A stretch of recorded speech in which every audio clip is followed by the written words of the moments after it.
I just want to point out that we will be having at our next meeting on February 8th, the annual about that.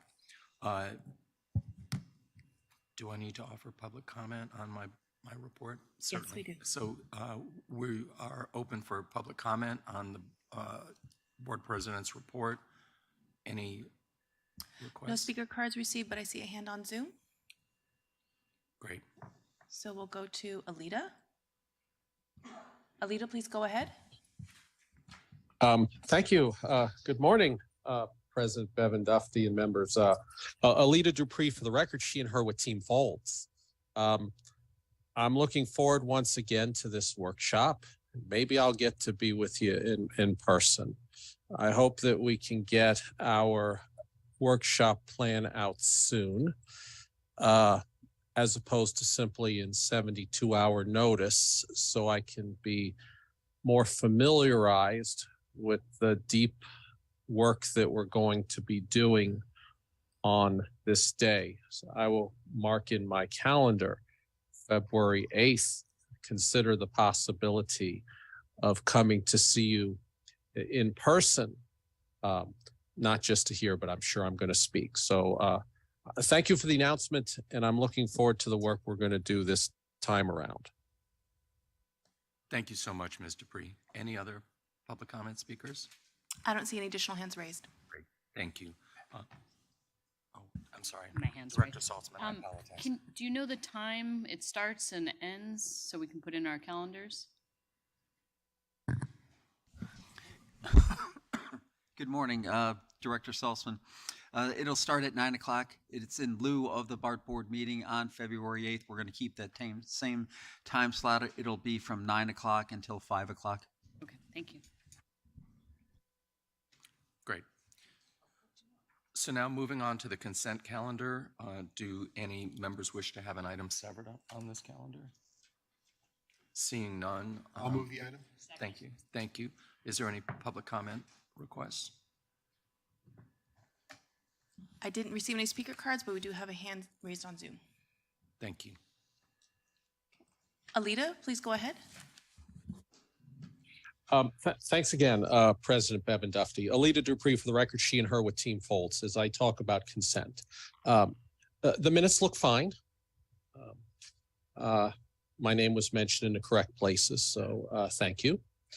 I do see that this is a matter of raising nomination for Audit Committee.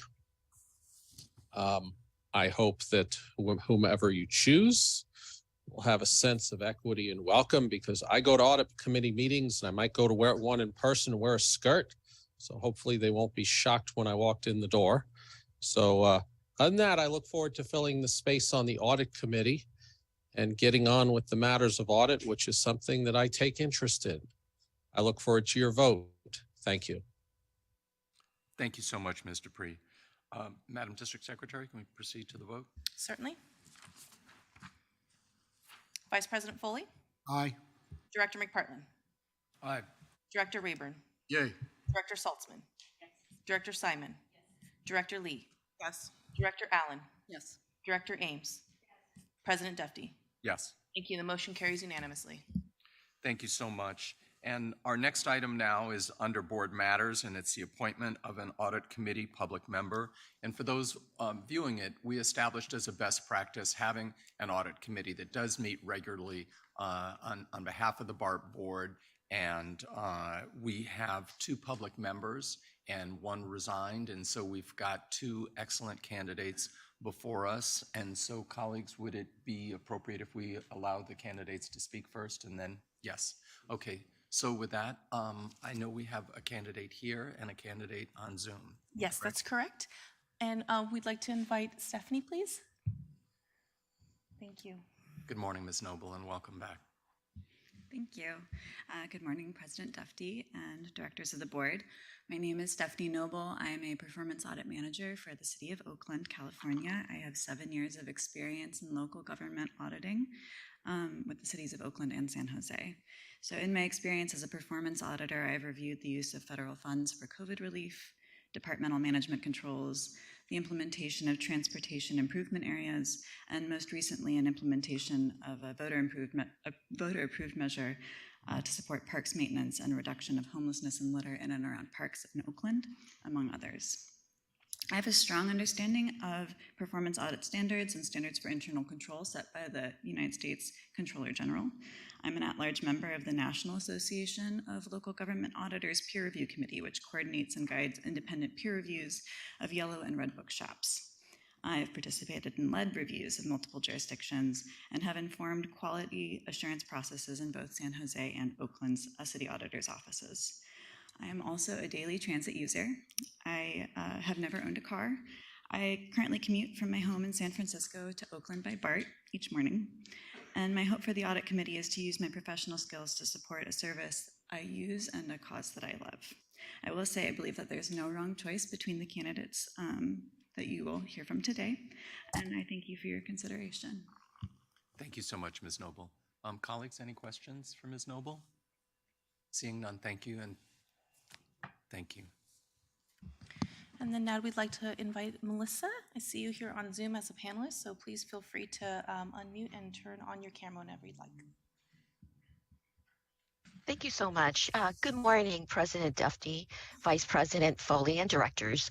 I speak before you as someone who has 30 years of financial management experience, who has worked in 4 federal agencies, a healthcare system, and now in Alameda County.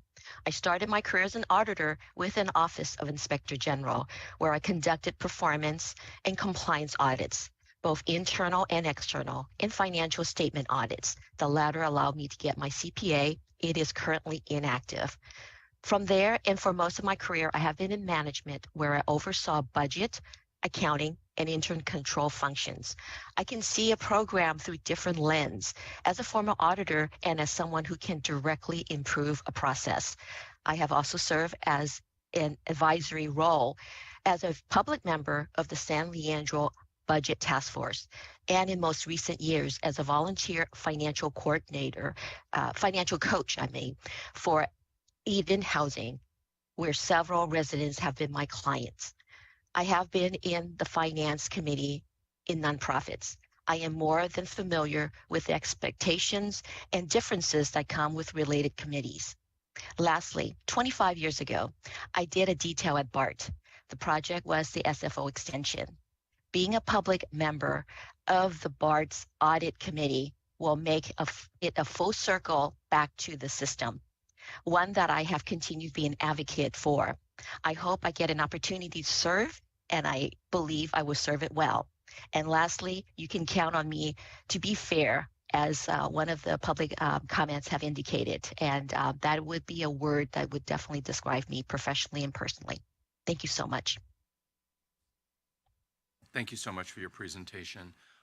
I think now we will go to public comment, and I understand that Mayor Juan Gonzalez is on Zoom, and so perhaps we can start with him and then take other public comment speakers. Certainly, yes. Okay, please, Mayor Gonzalez, please go ahead. Good morning, President Duffy, BART directors. Thank you for the opportunity to share. Quick little bit of background on myself. I am the mayor of San Leandro. I am not speaking on behalf of the city as a whole, but on behalf of myself. I come from 30 years of the public accounting world, where I led a Big Four's forensic accounting practice in the Western US. I've spent a lot of time with boards of directors and audit committees, and I feel like I have a really good grasp of what would be required to fill the role. I feel strongly that Melissa is the right person for this role. I got to know Melissa extensively during our work on the budget task force. As you know, a number of cities face challenges on the financial realm, and her ability to dig into the numbers, her attention to detail, her ability to ask probing questions, doing all that in a really polite way, an effective way, I found it incredibly compelling. I also find that sometimes that when people have lots of experience, they aren't necessarily good listeners. But for Melissa, it's exactly the opposite. I find that Melissa listens very carefully, attentively. She doesn't go into discussions with a preconceived notion, but really takes the input from many different perspectives. So I think to find a jewel like this where you have someone with 30 years of experience, someone who's done all of that accounting training, someone who's had that internal audit training, the performance audit training, and brings so many years in government, I think is just something for you to very carefully consider and something that I personally strongly endorse as a candidate. I'll leave you with this thought that right now is a time where we're working to rebuild confidence in a number of our public transit agencies. For no fault of their own, they face significant challenges during COVID. And it is at the time where we have significant stress in systems and we're being extra attentive and perhaps being watched a little bit more carefully by federal government and others that provide us funding, that I think that we need to pay extra attention to who we select for the audit committee. And I think that Melissa is the right person at the right time for this job. So thank you for your consideration of her as a candidate. Thank you, Mayor. Madam District Secretary, are there any other public comment speakers, either in here? I don't see any other hands raised on Zoom, and I didn't receive any speaker cards. Okay, so far in the queue, we have Director Rayburn. Thank you, President Dufty. First time I've been able to say that this year. And also, thank you, Mayor Juan Gonzalez, for taking the time to speak on behalf of Melissa Wong. I think we're blessed to have two outstanding candidates. In both candidates show tremendous character and experience with glowing reviews. I want to add that I also heard from San Leandro Council Member Fred Simons that he's known Ms. Wong for many years and seen her good deeds in the city of San Leandro. I think the defining difference between the two candidates really rests in the length of experience, 30 years with Ms. Wong, as well as Ms. Wong's credentials as a CPA, as well as a certified internal auditor and a certified government finance manager. And with that in mind, I would like to nominate Melissa Wong to I'll be second that. on the Thank you. audit committee. Thank you. That's a nomination, and Director Allen has seconded that nomination. I do not see any other requests for speaking. Oh, I'm sorry, Director Allen. Yes. Thought I pushed the button. Thank you, Director Rayburn. I couldn't have said it better. That was my analysis. Really two good candidates and one really with more experience, both in years and in depth. And so I'm happy to second that motion. Thank you. Thank you. Director Saltzman. I wasn't sure who I was going to vote for coming in because we have two such qualified candidates. But if this motion does pass, I just want to say to Stephanie Noble, thank you for applying, and we hope you will apply again because these seats open up, and I think you are very well qualified for the position. I really wish we could appoint you both, so thank you both for applying. Thank you. I think Director Saltzman speaks for this board, and there are other opportunities, and we won't even wait for you to come to us. As we see them, we'll come to you if this motion should pass. And thank you again. Madam District Secretary, can you call the roll? Certainly. Vice President Foley. Aye. Director McPartlin. Aye. Director Rayburn. Yay. Director Saltzman. Yes. Director Simon. Aye. Director Lee. Yes. Director Allen. Yes. Director Ames. Yes. President Dufty. Yes. Thank you. The motion carries unanimously. Thank you. Okay, thank you. Thank you so much, and thank you, Ms. Noble, again. So now we will go to the General Manager's report. Good morning, General Manager. Good morning, President Director Dufty. How are you and Board of Directors? Thank you for having me here in 2024. So our first BART board meeting in 2024. Why don't we start off my GM's report with a little bit of recap on ridership for 2023. So calendar year, I'm talking about calendar year 23 now. We saw a steady increase in weekday and weekend ridership as compared to calendar year 22. So in 2023, we ended with about 46 million total ridership. That's up 33% from calendar year 22. Drilling down a little bit more, weekday ridership was up about 34% from 2022. And Saturday and Sunday riderships were up 24 and 29% compared to calendar year 2022. And, you know, maybe anticipating a question or two, the ridership right now is tracking very, very closely to what we have in our budgeted documents. I just checked it before I made these announcements here. So we're within 1% to 2% of our budgeted documents. And so I just wanted to start 2024 with a slight recap of 2023 ridership, which is positive news. And I think the decisions that this BART board has made in concert with the general manager's office, you know, have led the way on that increase in ridership. So thank you for your support there. A couple other items here. We're going to have a very minor schedule change that's going to take place Monday, January 25th. It's just minor tweaks, and it's going to result in some departure times shifting by a few minutes here and there.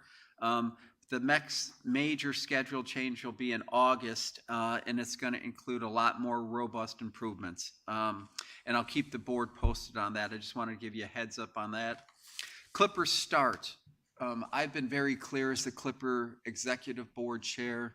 You have been very clear with me about the need to double down on marketing and getting the word out throughout the Bay Area about that opportunity. We participated in a big news media open house to promote Clipper Start.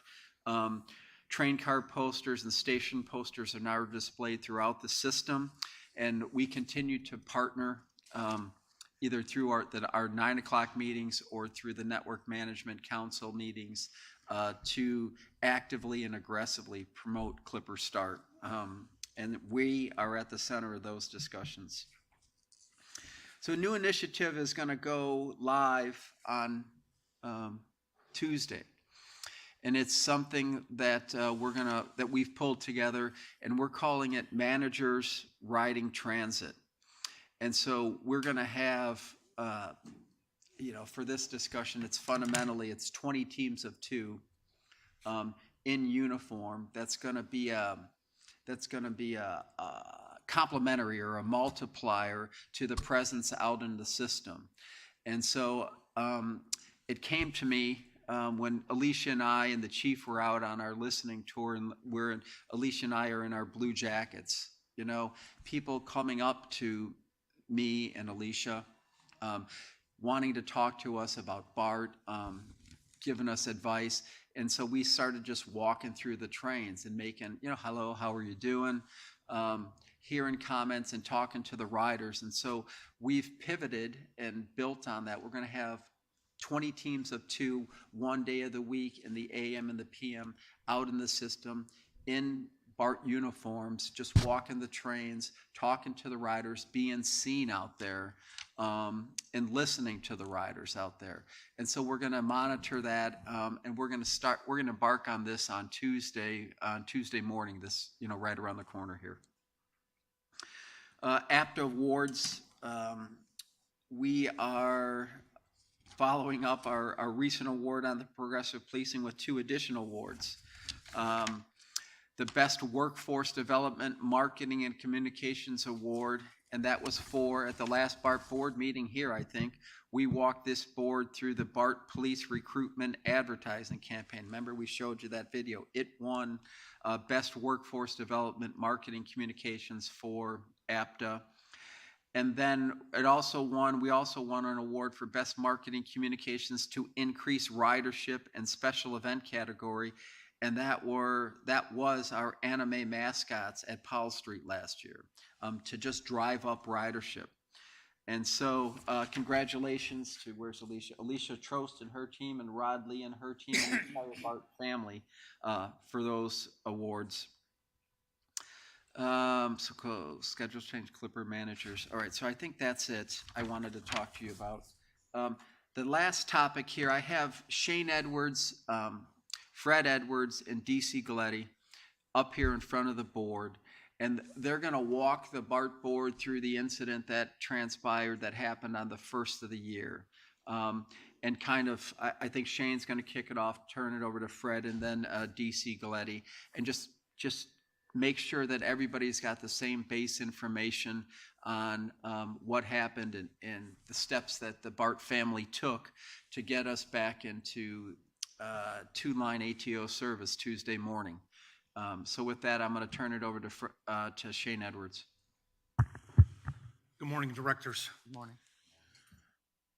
On January 1st, after the first northbound revenue train on what we call the C1 track had traversed through C25, which is the OS interlocking just north of Orinda Station.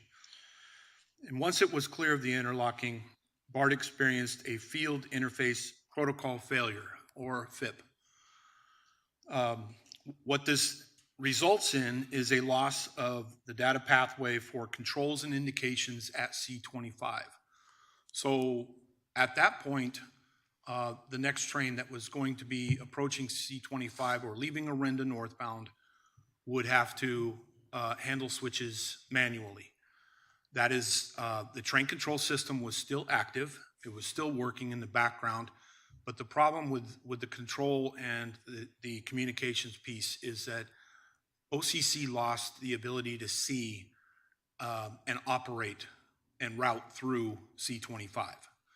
So we'll take you through the steps, general steps of what transpired going forward, and then we'll wrap it up with some thank yous. But I'll pass it over to Fred Edwards. Thank you, members of the board. I'm Fred Edwards, Assistant Chief Transportation Officer here at BART. As the AGM said, it was a northbound train through the C1 track, which is headed from downtown Oakland into Antioch. At approximately 8:53, the control center instructed the operator of the approaching train, because of the FIP failure, to manually align and install cranked routes at 8C25 Charlie to Delta, which is a straight through route. The switches needed to be set for straight track and verified by the operator. The operator confirmed with the control center multiple times that they had set the switches for straight track on both the C1 and the C2 tracks. The control center then instructed the operator to install cranks for both tracks straight through. The operator confirmed several times that the route on the C2 track was aligned. The OCC then gave the operator permission to proceed northbound on the C1 track, which is the direction towards Antioch, in road manual, which is manual mode where the operator is in complete control of the train. They gave them road manual between Orinda and milepost 9.0. Within minutes of receiving those instructions, the operator reported that the operator's train was in the crossover, crossing over towards the C2 track. After isolating and stopping all approaching trains to the area, the operator was instructed to switch ends of this train back to the Oakland end of the train so that the train could be pulled clear of the interlocking and the routes realigned. After reporting that the operator was now on the Oakland or San Francisco end of the train controller in Central authorized the manual movement to the south towards Oakland on the C1 track. At approximately 9:08, an onlooking northbound train that was stopped short of Orinda due to the original misroute reported seeing smoke at the location occupied by the incident train. The incident train then stopped, and after being contacted by the OCC on the radio, the operator then reported that they had a red board on their console, which is an indicator of something going wrong. The OCC instructed the operator to verify and check the train for fire or smoke. The operator left the cab, went through the train, and reported that patrons were self-evacuating, and that the operator could not get into the car that they were coming from due to fire or smoke. So in the incident there, it was found that one car had derailed under slow speed in the crossover as the operator was pulling back towards the Oakland end. causing electrical arcing, smoke, and flames. Some of the riders had immediately started to evacuate themselves using the emergency door release. The operator was then instructed to sweep the train, walking through each car to tell people to evacuate. The area was isolated. Power was turned off immediately upon the report of the smoke. And we had 2 trains that were outside of the incident train. One was south of Orinda, and one was just south of Lafayette, just outside of the stations. Those trains were held in place. They were on cold rail due to the fact that this is a large traction power section. They were held in place there. The patrons were safe. We had operators who were continuously walking through the train to ensure the non-incident trains, patrons, that everything was going to be okay and we had help. And you want me to continue? Okay. I'll pick up from there. Good morning, directors. Deputy Chief Gina Galletti here. So yeah, at about 9:13, BART PD dispatch was advised that a train fire and possible derailment was occurring at the location that they earlier described. Our BART police units responded code 3 to Orinda from several locations around the district. Upon our arrival, our units assisted with evacuations from the incident train because, of course, safety and preservation of life are our first priority. BART police worked with the medical personnel that had been called and staged to identify and triage for patron injuries. There were 9 individuals that were ultimately transported with non-life-threatening injuries to several different local hospitals. As our additional BART police units arrived, a crime scene was secured. Our call-outs for evidence techs and detectives were done, and witnesses were contacted and identified on scene.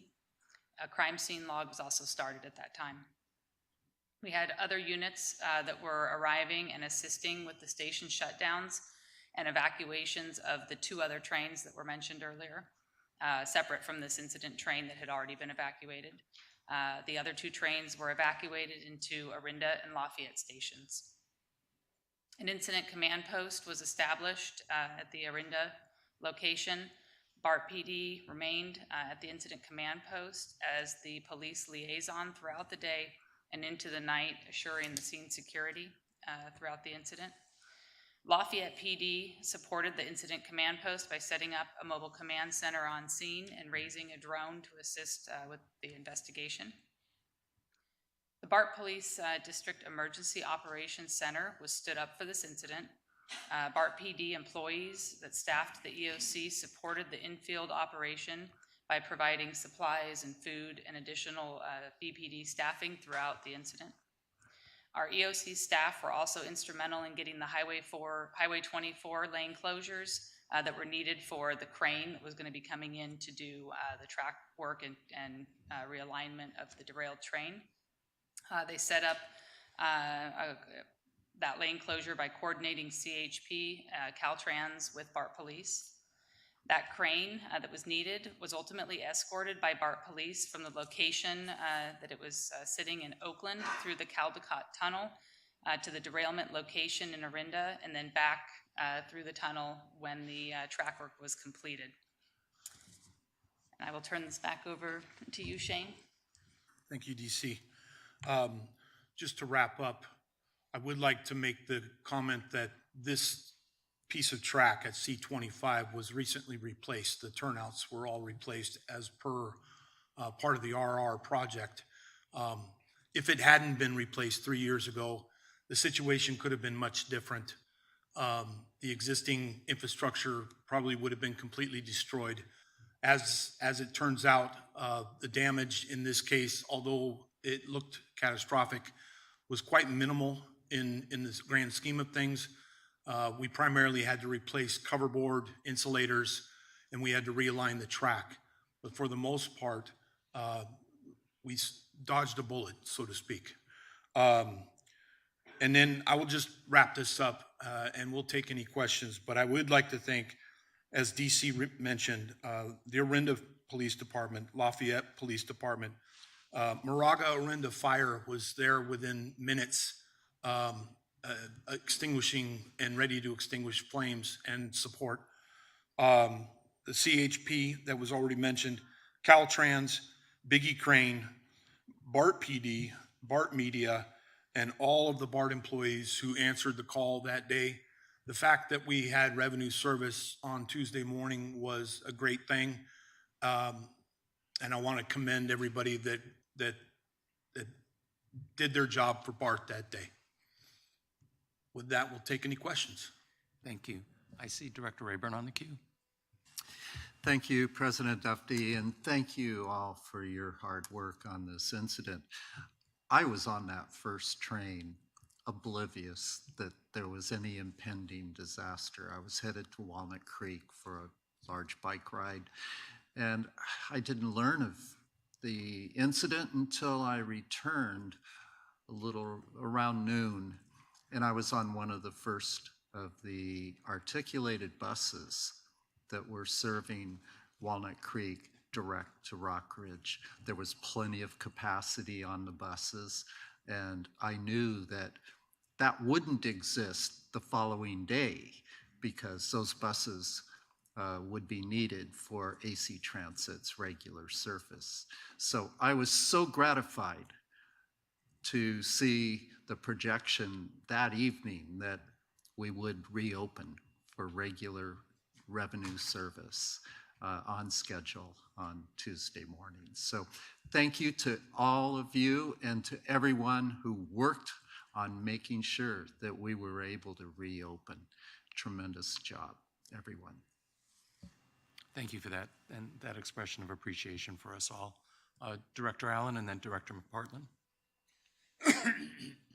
Well, I too want to thank all of you. I was actually out there at the site, and all of you, well, I believe you were all working either on that site or behind the scenes. And so I was very proud that when some tragic accident like this happens, that we at a minimum had a really terrific response. I think there are some other you mentioned some of the outside agencies to thank. There are a couple of others.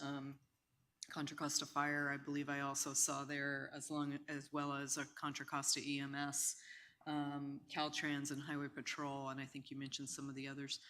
I did have just a couple of questions. And by the way, I also want to mention the dedication of Alicia Trost and Jim Allison, who also worked all day on New Year's Day, a holiday. So a lot of people came together in this emergency, and I was really proud to see that we were back up and running the next morning. And so I think that really speaks to you, Shane, and Sylvia, to your team of our maintenance workers being able to mobilize people to get everything back running the next morning. I did have a couple questions on the network failure, really, that caused the need for human manual operation to sort of step in here. Have you mentioned that all of this track work has been replaced on C1 and C2 as well, right? But I believe there was a section of communications that we still had some work to do. And so what is our plan for when that final piece of work gets done? That system that you're referring to is called NSMUX. That will be the update to our current system, which is the original Westinghouse system, and a device called a CoPro. That will be tested, commissioned, and put into service on February 19th. We'll be working the next 4 to 5 weekends, and that will be the system that gives us more reliability to minimize the chances of that happening going forward until CBTC is implemented.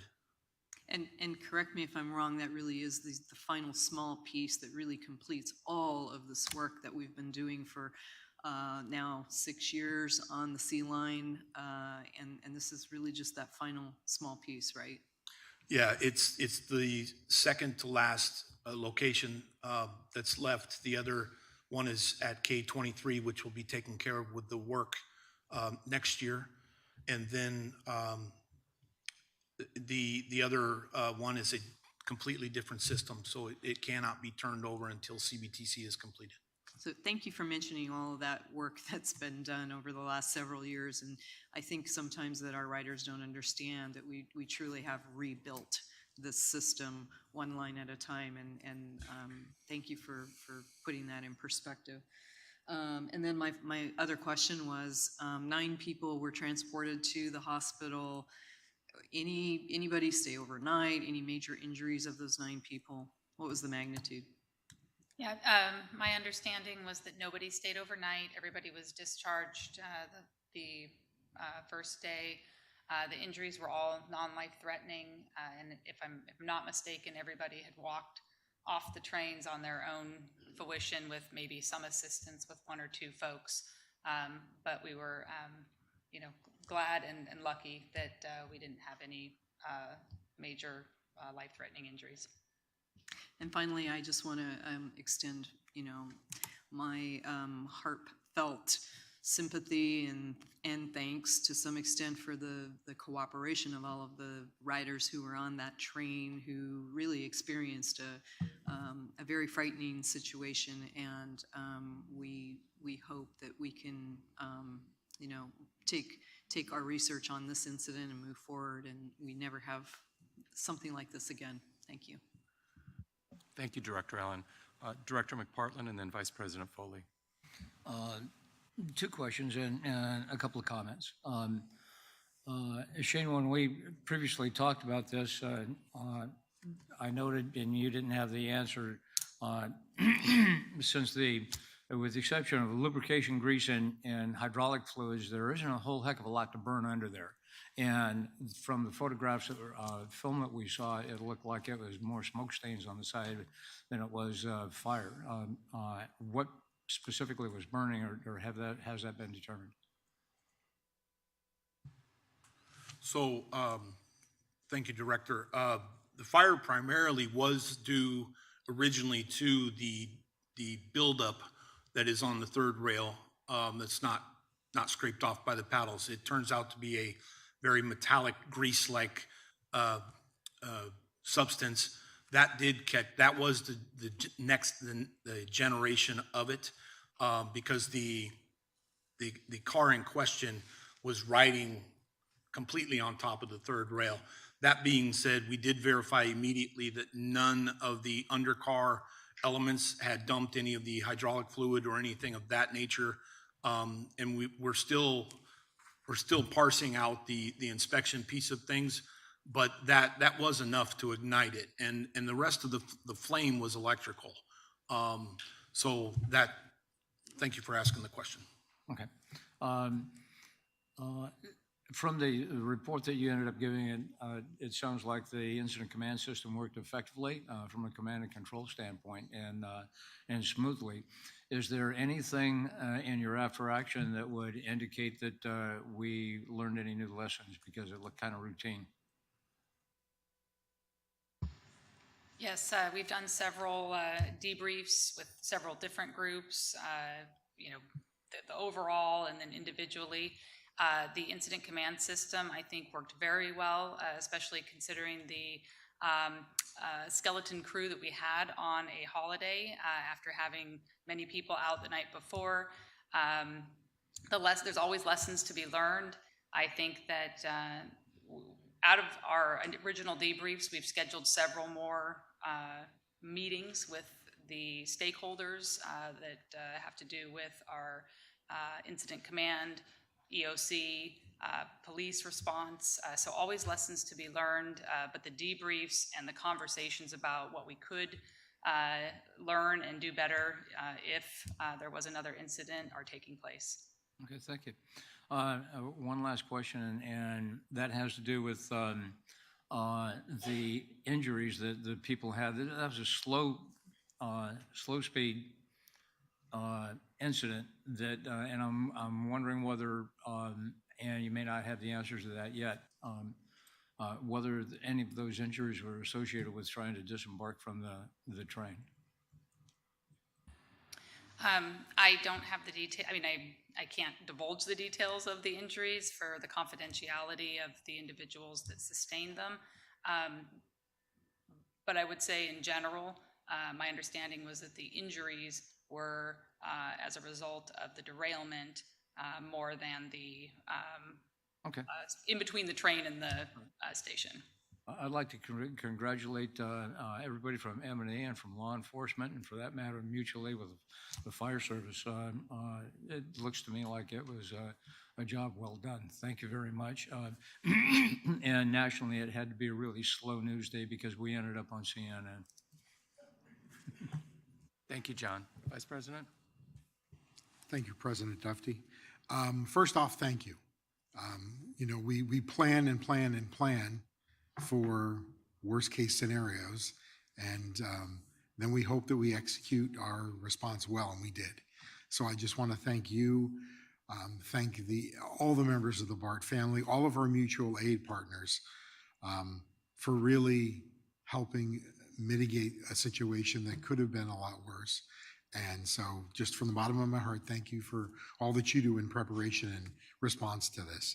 I had two questions. The first was, are we the only group that's investigating this? In other words, are there outside investigators that are looking at this incident and they'll be giving us feedback? Well, initially, the scene was treated as a crime scene. We didn't, because of the holiday, because of the time frame, we didn't know until later on what it was. And then the CPUC did come on site. They were escorted through by the safety department. That's part of safety and CPUC's investigation. So they were at a thorough walkthrough there. And then that's when the transportation maintenance department, all the other BART facilities applicable started their investigation. And it was ongoing all the way till at least 11 p.m. when we all left. Okay. And my last question is, or a request, I would like the board to be provided with some sort of memo or something to kind of close the loop on this, something that addresses, you know, what was the root cause and the outcomes and any recommendations we have for improvement. So we'll wrap up that with a memo to the board, lessons learned and all of that, Vice President Foley. Thank you. Thank you, President Dufty. Thank you. Director Simon. Similar to Director Foley's question, I'm curious, in these very, very rare instances, I think there's been 4 derailments since our inception, 3 or 4. Are there federal requirements for reporting and investigation? And I'm wondering, you know, if so, how we deal with those from DOT particularly.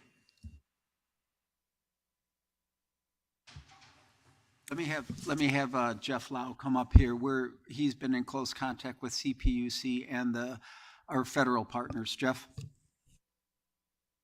Yes, Director Simon.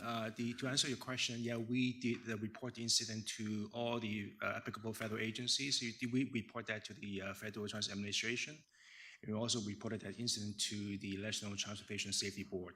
So they received the necessary information and we kept them abreast of what's going on.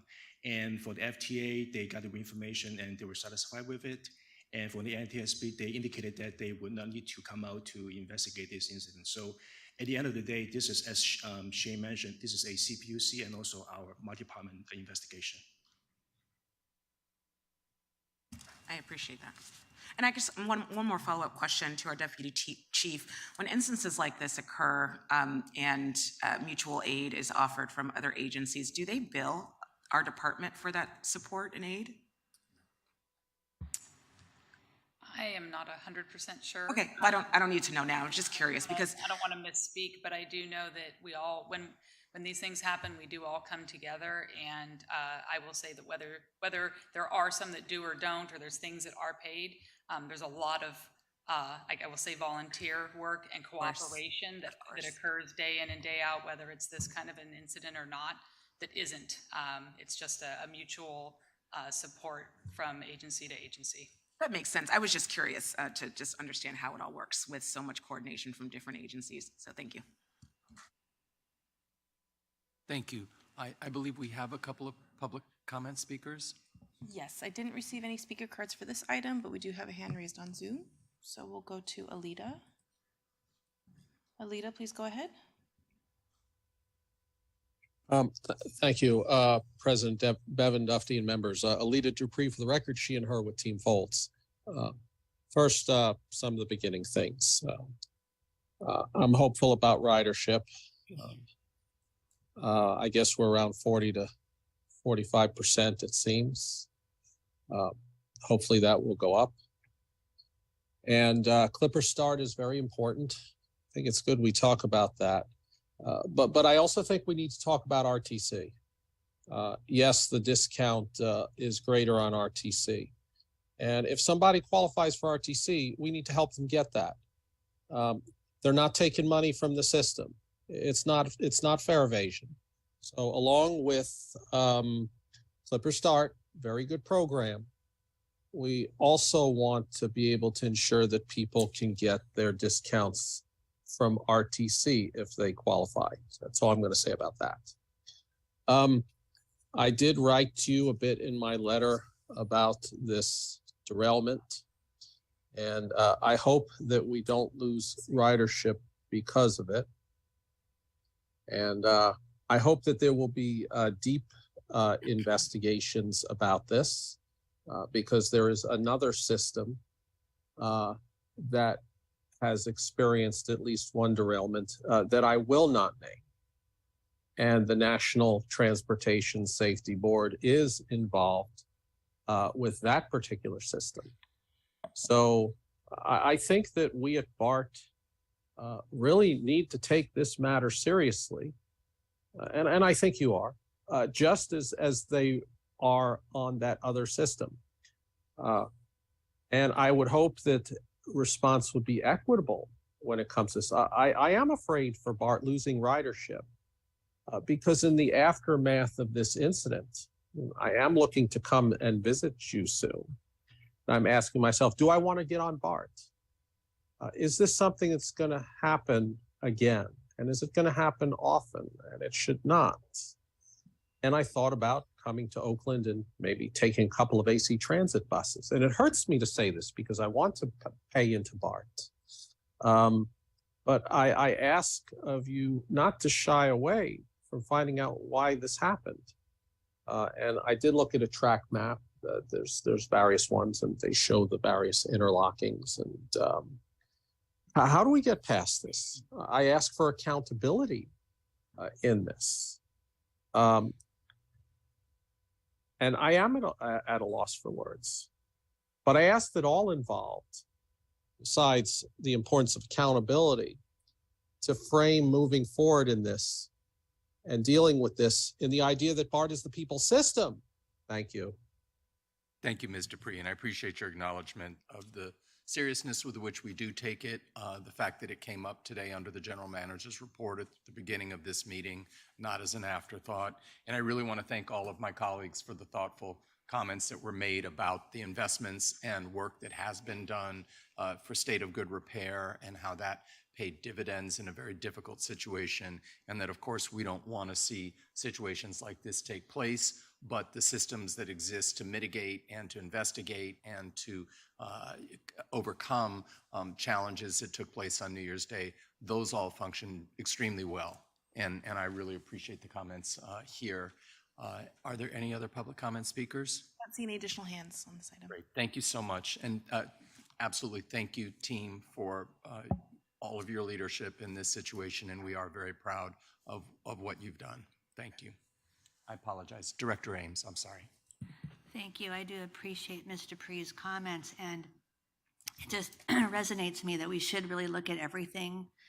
And I'm curious to go and do a deep dive on our asset management system and what we could do in the future better. I know that we're doing a lot of work with our infrastructure completion of rail and system integration and these hybrid system integrations. We've got the old system that we're running the trains, we're transitioning to a new system. So maybe we can do this at the workshop potentially, but go into the asset management system and what we can do to possibly prioritize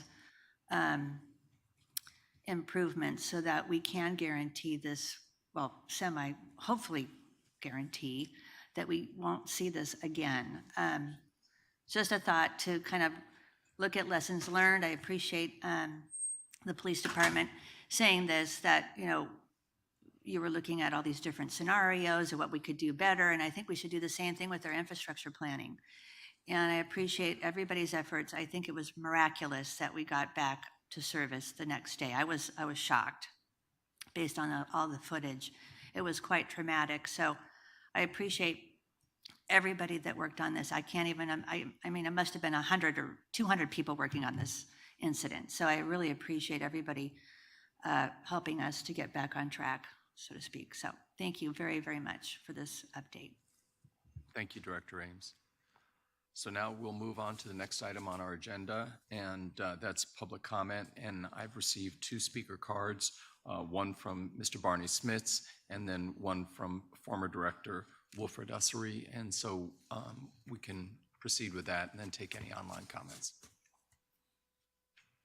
And I guess I say you're free to go. Yeah.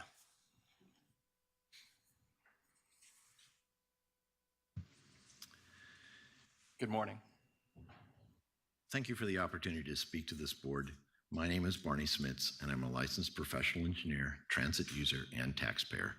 I've been involved in the design, construction, maintenance, and operation of public transit for over 30 years, and a committed user and supporter of public transit for far longer. I'm here today to continue to inform the board of the misguided engineering and irresponsible management of the VTA BART BSV2 project. I've presented on the expensive and oversized pumping systems required due to the increased depth of these tunnels. I've informed this board of the increased dangers of flooding that have caused billions of dollars of damage to other transit agencies in the U.S. I have presented on BART's system redundancy and how this project has not incorporated any of BART's best practices. All of these issues could be resolved by returning to the shelved 60% twin bore design. I've presented this board with an overview of the 2004 VTA BART Comprehensive Agreement and the 2018 letter of the VTA General Manager to the BART General Manager, guaranteeing the public a full and active partnership. It is clear that both the BART and VTA boards are very concerned about the massive cost overrun of this project. VTA has established an ad hoc committee to investigate the overall project. Please note that once they start construction, the cost could double. I would point out that the comprehensive agreement requires that BART have representation on this ad hoc committee. The current ill-conceived design, which has resulted in a minimum $12 billion cost to us taxpayers, has deviated so far from realistic transit operation that it may not work for the public or BART operations. The discarded 60% complete twin bore design has cost us taxpayers over $100 million. Instead, the project continues to support the several years late, brand new, untested single bore design, which appears to have no coordination with train operations, high-speed mass transit, or tunnel safety. So my questions to this board are, 1, what are the board's 2024 plans for ensuring complete compliance with the 2004 and 2018 documents? 2, does this board plan to get VTA to include BART in the ad hoc committee? 3, what is the board's plan for making sure that BART's best practices are incorporated into the BART engineering operations, safety, and maintenance are actively involved in the complete project design? 4, why has both boards allowed the project to proceed with a design that is A, more expensive, B, takes more time, and C, is less safe for first responders, staff, and patrons? I hope you'll consider answering these questions. Thank you. Thank you. Mr. Ussery here.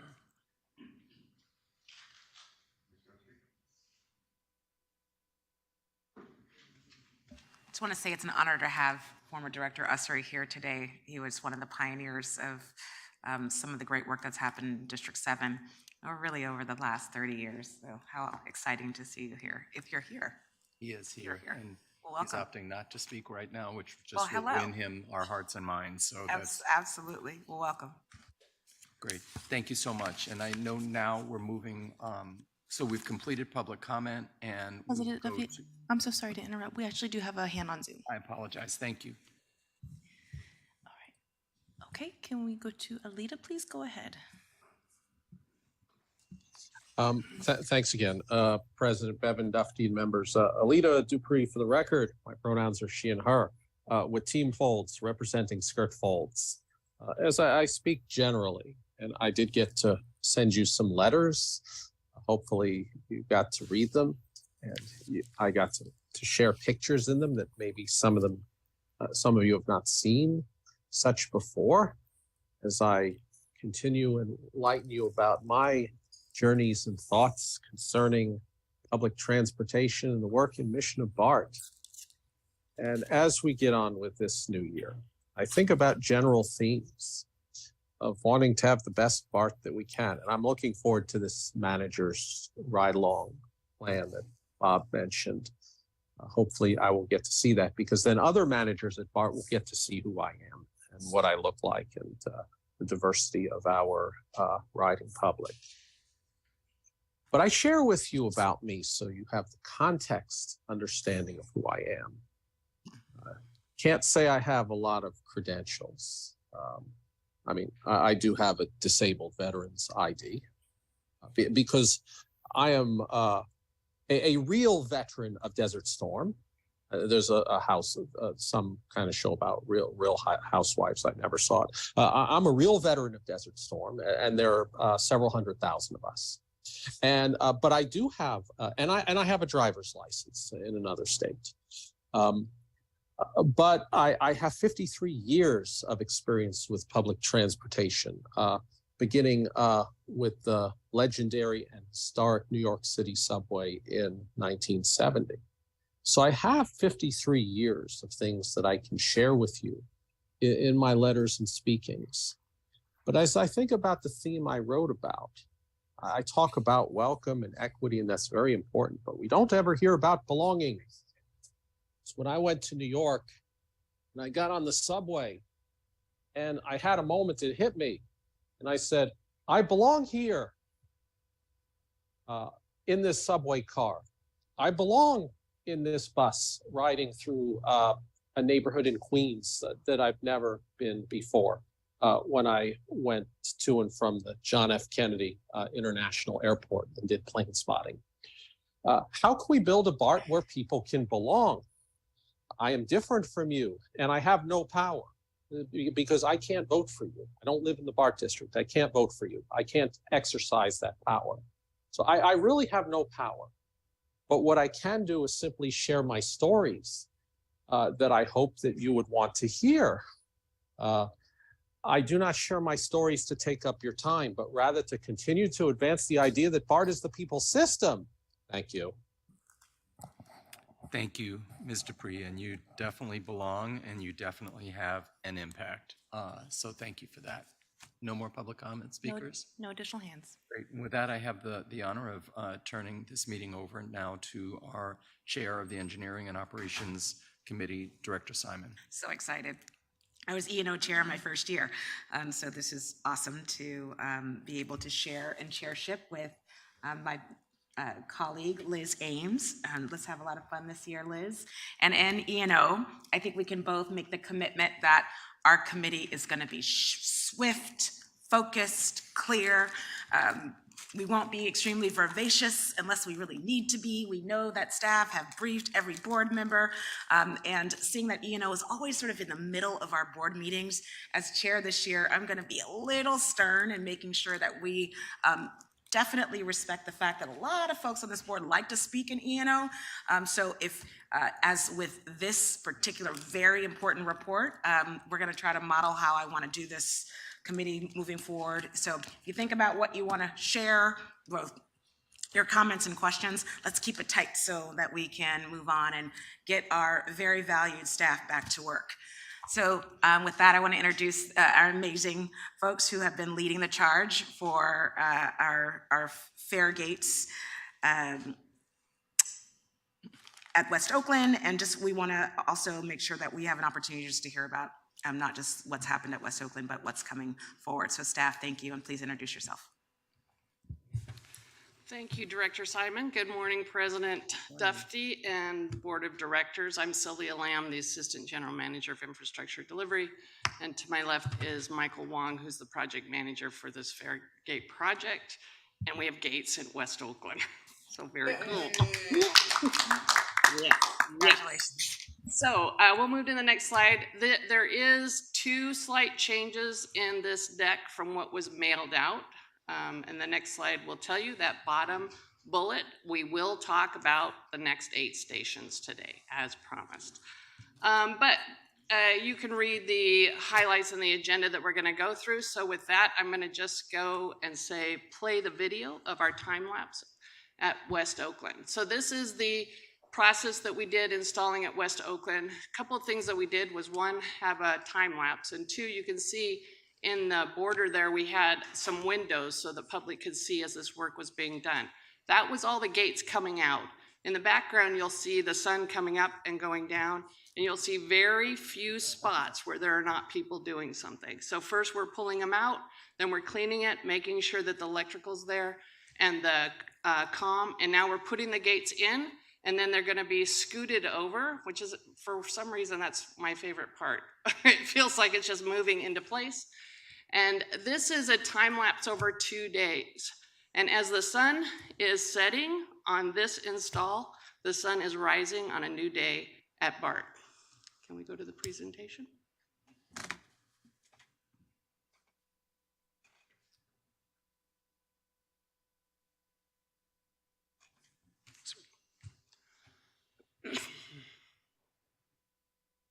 Other direction. We're going forward. Next one. All right, so this was a highly choreographed dance to get this here. And I keep saying to you guys that 7 months is a short time. And I know people would have liked them to be done faster, but this was really, we did our due diligence, and this team worked very, very hard to make sure that we could make the commitment. This is the timeline of the last piece of the delivery to West Oakland. And we had this scheduled out by day and by hour. As a matter of fact, as the gates left to Denver and they were on the truck coming here, we were getting updates from the truck driver on where they were in the process. When it hit Reno, everybody was notified, be ready. We're gonna be ready in a few hours.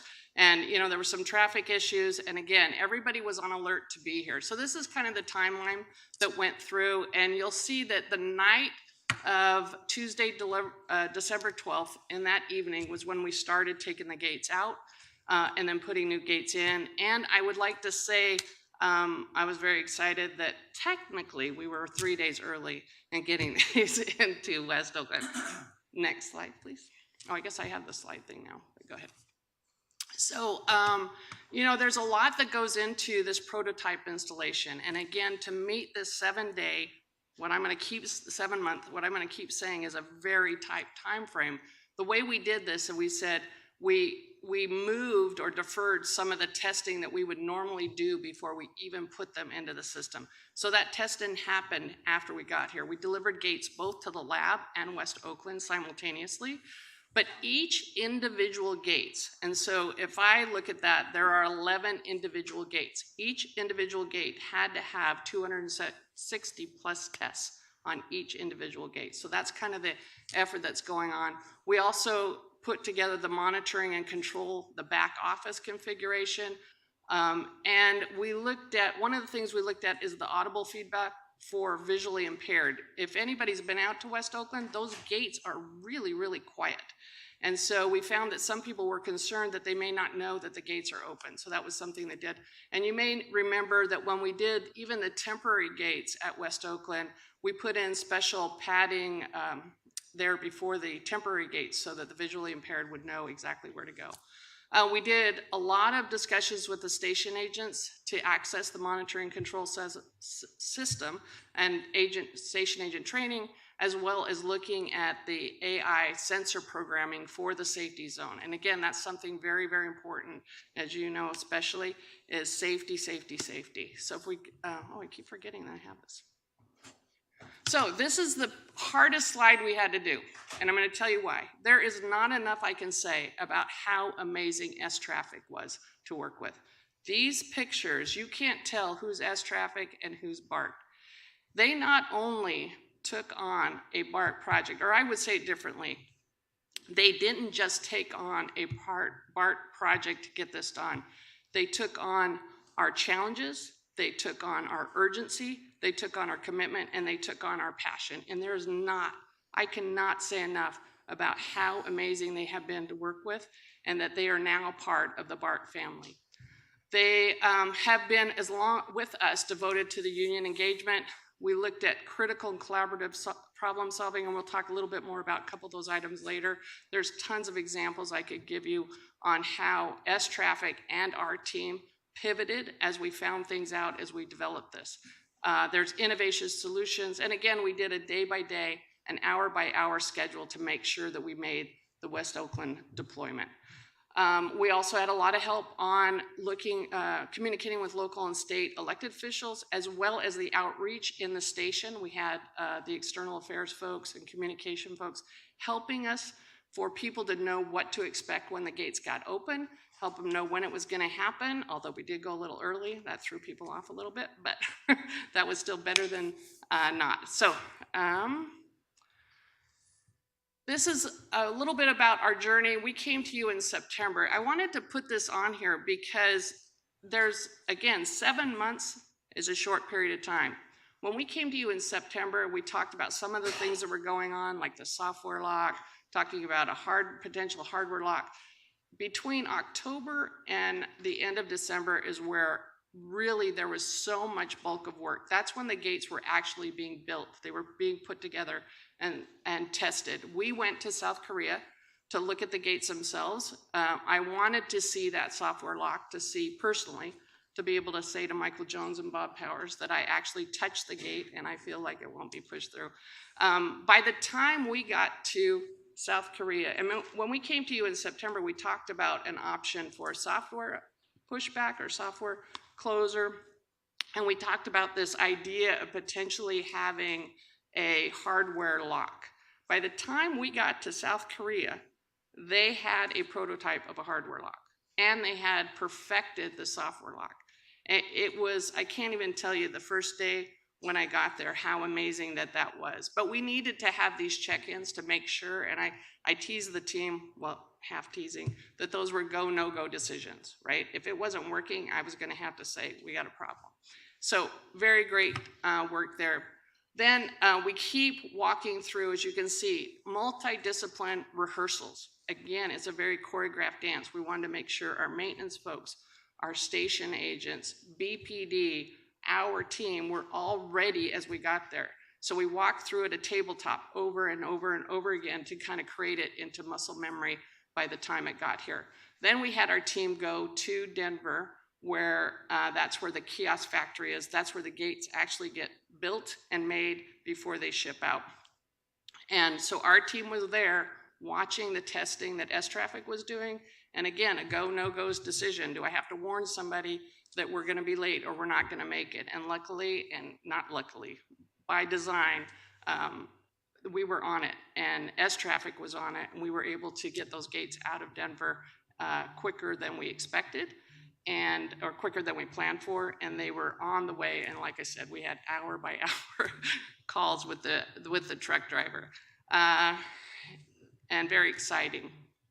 So we could not have done any of this without the collaboration of so many folks, and including the unions.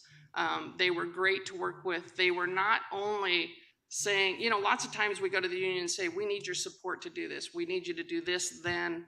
They were coming in and saying, we can do this. Why don't we do this? How about we get involved earlier? What do you need from us? And it was just amazing. We had tons of meetings, lab site visits, the whole, I can't even tell you, just everybody, we keep saying it was the most important project at BART, and everybody showed that it was their top priority, and I just appreciate it so much. And here's some pictures.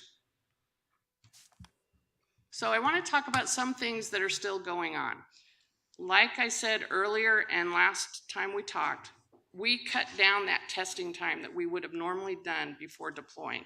So we're testing now. We did testing in the lab, and we did testing before we actually opened up the gates for use, but there's still testing going on. One of the things is some folks have noticed there's a touch of a lag when you tap the card and then before the gates open. I will tell you that I believe our team measured it, and somebody's in the audience that may correct me, but right now it is 1.2 or 1.3 seconds from the time you tap the card to when the door opens. We're trying to reduce that time to make it more quicker, because as the general manager told me himself, when he taps and he walks, then he has to wait at the gate. But anyway, that's being worked on. We'll have more information here in a few weeks. That's daily attention is being put to that. Then I want to talk a little bit about this mechanical lock. There's nothing like it in the world, never been done. So it is attached to the spindle of the door. And I want everybody to know before we move forward, that spindle cannot be engaged. The doors cannot close unless there's power. So what that means is if there's no power or there's an emergency, everything opens, the lock automatically disengages. And again, safety is our number one thing. We've always said that. That's the way our gates work right now. If there's no power, everything opens. But that locking mechanism, and I will say the software lock is working pretty good right now. We do have one gate at West Oakland that's still boarded off, and that's where we're testing that mechanical lock. But that's a brand new design, not in existence ever before now. So there's a lot of testing that still needs to be done, and we're a few weeks away from being able to unveil that.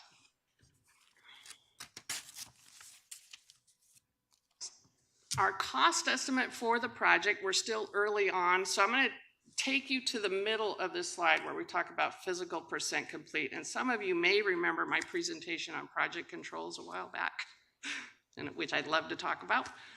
We use an industry standard earned value management to be able to evaluate how a project is doing both financially and schedule. So if you look at that percent complete, you can look at the items and what percent complete they are. And if you get down to the bottom of the project, we're about 14% complete. So the reason we're about 14% complete, even though we've done one station out of 50, is this is a very front-loaded schedule. All this effort that we have to do, we want to get it right up front, and then that way we can take advantage of economy of scale as we roll out the rest of the stations and be able to make up some time and also maybe realize some cost efficiencies as well. In June 2020, we came to you with a budget, and this was the way that cost estimate was developed. We broke down certain specific activities, and you may remember at that time we had tons of different hybrid ideas. Maybe we're going to manufacture and build them ourselves. Maybe we're going to fabricate and install them ourselves. We're going to fabricate, have somebody else install them. And we were going to go out and see if we could find a vendor. At that time, we didn't know we could find a vendor. We found a vendor. Super happy about that. So when we awarded to the vendor in May of 2023, we adjusted some budgets knowing what the vendor is going to do versus us. We're not going to have to go out and manufacture. But as you can see, our cost estimate is still $90 million. And now, if you go to the end, Schedule Performance Index and Cost Performance Index, that tells you how we're doing against the value of the work completed.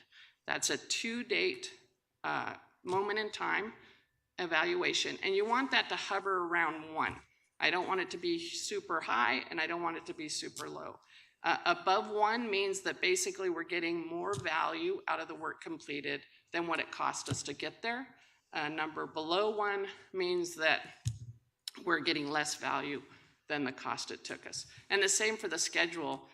I actually don't like that they call it a schedule performance index, because it's really about the planned value, like how much we plan to spend versus a schedule perspective. So Based on what we thought we were going to do in May, we had planned to spend about 13 million right now by this point, and we've actually spent the value of the work is 12 million. So you could say we're behind in spending, so maybe we're doing better in our cost, which that's what the cost performance index indicates, or you could say that we're behind schedule, but then you'd have to weigh that against our schedule, and we know that we're right on schedule. So very pleased with those numbers.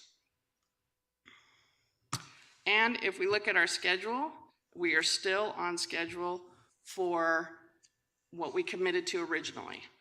We're at West Oakland 3 days early. I want to keep saying that. I get to say that over and over again. We're still on schedule for the end of 2025 and to talk about the first 8 stations. And now, I wish I had a drum roll. I should have put that in here. Thank you. The next 8 stations. All right. So let's talk about how we got to these stations, shall we? So this was a combination. I'm not going to say combination. We looked at subjective data first. Basically, we talked to BPD and we got what would be your goals, what first 8 stations. We talked to government relations and external affairs, what's your first 8 stations? And we looked at maintenance and engineering and what's your first stations. Then we set that aside. Then we started running different scenarios. We looked at ridership. Who has the most ridership? What stations? Is that the best place to start? I will tell you from an engineering perspective and from my perspective, I want to do the easy stations. Because if I get 10 stations done really fast, I can say I got 10 stations done, right? So that's my focus, but that did not weigh in. So we looked at the complexity, though, of getting it done, right? Do we have multiple arrays so that if we shut down one array, everybody can be using another one? We don't want to disrupt our passengers. We looked at equity. We looked at what's going to be the scenario. If we harden this station, does it make the next stations more difficult? Should we be doing the end stations and then bringing back in? So there's probably 7 or 8 different scenarios that we ran with consultants and other folks. And basically, these kept popping up.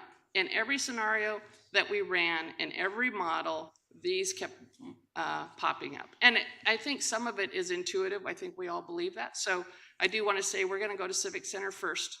So that will be the next station.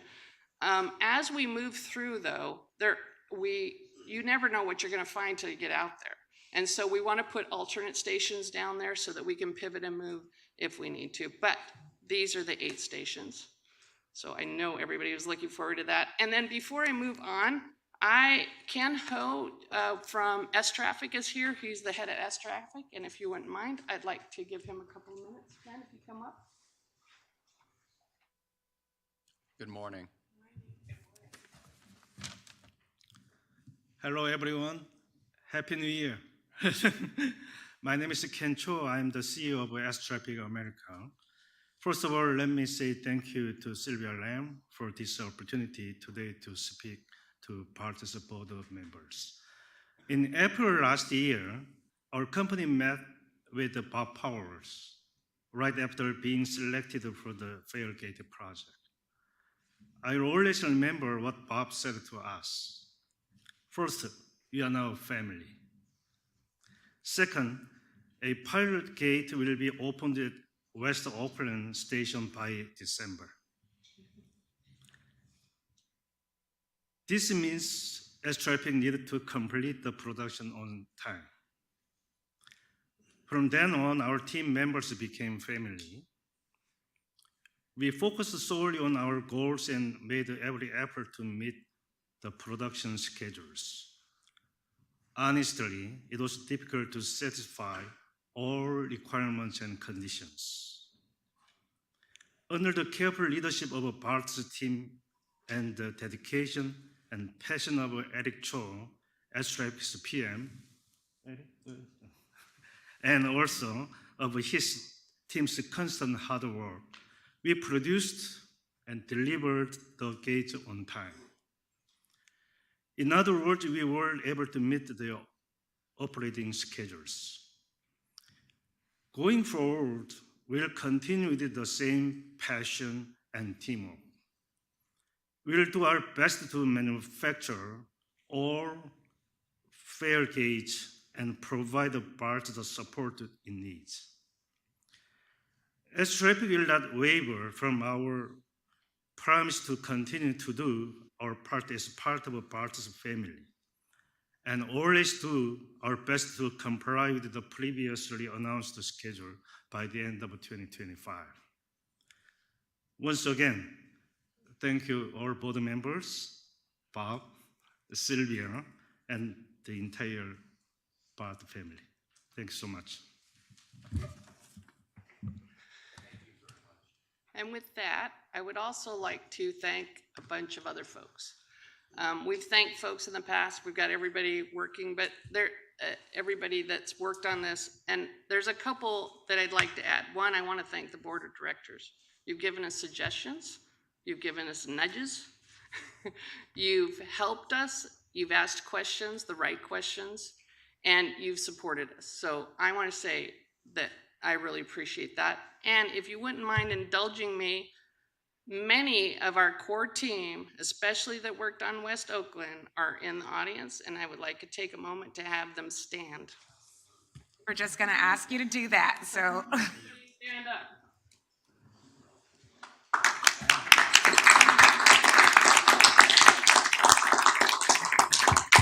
And if there are folks from communications, maybe you guys could stand a little longer so we can get a picture of you all standing. Stand up again, please.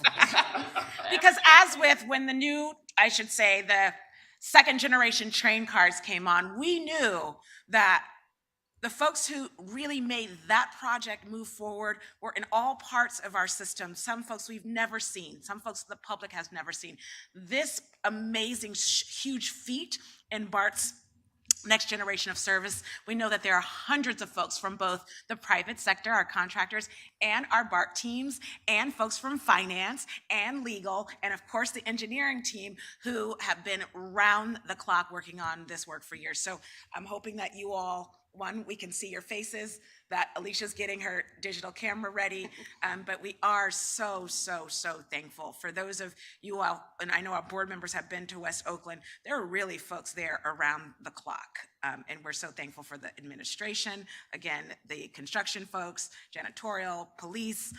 You all have done a fantastic job also with fielding the many questions and concerns from our writers, and I know they've come directly to you and others on the team, and congratulations. Thank you all so much. Another round of applause.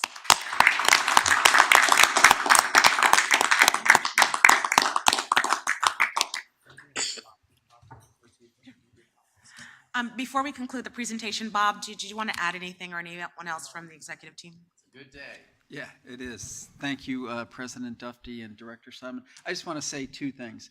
One, I want to thank Ken and the S-Traffic team. I remember that meeting right after the BART board awarded this contract to S-Traffic, and I welcomed you to the BART family, number one, and we committed to a schedule, and you've delivered on both of them. And if I could say anything, S-Traffic is the kind of contractor that BART wants to be in business with. And I just hope and look forward to a long future working with S-Traffic. So thank you for that. And then the second thing I'd like to say, Director Dufty and Director Simon and the BART board, I know we've thanked a lot of folks on the screen and Sylvia's last slide there. But a special thanks from me to you, Sylvia. You have navigated this. It hasn't been easy. I haven't given you a break on anything, whether it's schedule or anything like that. And you have persevered through this. You have navigated with grace, and you've come through. And we have a prototype pilot up at West Oakland, and we're migrating to the next 8. And so I just thank whoever I need to thank that you're in BART's life and part of BART's family. So thank you. Thank you, Sylvia. Have you concluded your presentation? Well, thank you all, and it was fabulous, and thank you for all the work. So we have, I'm going to wait 3 seconds to make sure that all of the BART board members who would like to speak can put yourself in the queue, so I can make sure to recognize you. So it's 10:30, and I'm hoping that we can end discussion no later, than 11:05. That is going to be a feat. But with that, we always have to have goals, and I know our engineers would agree with me. Starting out in any process, you got to have some goals. So I want to get us on board with that, and I'll. What? Okay, I'll add you. Oh, no, Before we go to director comments, though, and I'll say what the stack is so you all can get ready with your comments and questions, and hopefully, again, we can put our questions together and so that the panel can answer them at once. I'm wondering, District Secretary, if we have anybody in the queue who'd like to comment, or folks who are here, speaker cards. I didn't receive any speaker cards, but I do see hand raised on Zoom. Okay, please, let's go forward with that. And then after the speaker, Mark, John, Robert, Deborah, Janice. Thank you, and we'll go to Alita, please. Please go ahead. Thank you, Committee Chair Latifah Simon. Alita Dupree, for the record, she and her with Team Folds. This is very important. I probably talked about fare gates more than anybody. I probably have more experience with fare gates than many people. Because I remember a time when the legendary and historic New York City subway had fare gates that were made out of wood and slam doors made of wood. And you can find some of those in the New York City Transit Museum. You haven't gotten to see it. So I'm very encouraged about this work. I did see videos about this on I was able to pull them up on my solar powered big screen television. Very encouraging. I think this is very important work. I hope to be in the Bay Area soon and try them out in West Oakland. West Oakland is one of my 2 home stations. I would like to see MacArthur on this list of next stations. MacArthur is a station that I use often. It's a very busy station in a very busy section of Oakland. Oakland is my second home. So I think we need to give MacArthur a very important look at this sooner rather than later. I have used a similar fare gate in New York City at the Sutphin Boulevard, Archer Avenue, JFK Airport Station. That's a mouthful. On the E, J, and Z lines of the B division. And they're not as tall, but I used this and said, okay, this is kind of like what BART is going to do. But I think we have a very good design here, a tall design. It certainly seems like a skirt-friendly design. And I always make sure that there are people not crowding behind me when I go through a fare gate. I've never had a person piggyback me through a fare gate, and I'm not going to let that happen. But in seeing a video about these, I'm encouraged. There was a news comment that said that people were reloading their Clipper cards. And I mean, that's a good thing. We want people paying for BART. I think this is an equity-minded and welcoming program. I certainly think that these fare gates are going to help make it easier for me to belong on this system. As a person who is different, disabled, wearing a skirt, and yes, I'm the person who wears a skirt, not just in the boardroom, but on the system. So I hope we can get this done sooner rather than later. I think we're doing things right here. But these fare gates are not just about making sure we collect money, but they exemplify very much so that BART is indeed the people's system. Thank you. Thank you so much. We're going to go ahead and begin board member comments, starting with Director Foley. And Chair Simon, I'm so sorry to interrupt. Another hand actually went up for the public comment on this item. Fantastic. Go ahead. Thank you. Okay, we'll go to Laura. Laura, please go ahead. Welcome. Good morning. My name is Laura Hill, and I'm speaking today on behalf of the Bay Area Council and the 325 Bay Area employers that we represent. We just wanted to take a moment to say thank you for this update on today's agenda and for prioritizing the safety of your riders.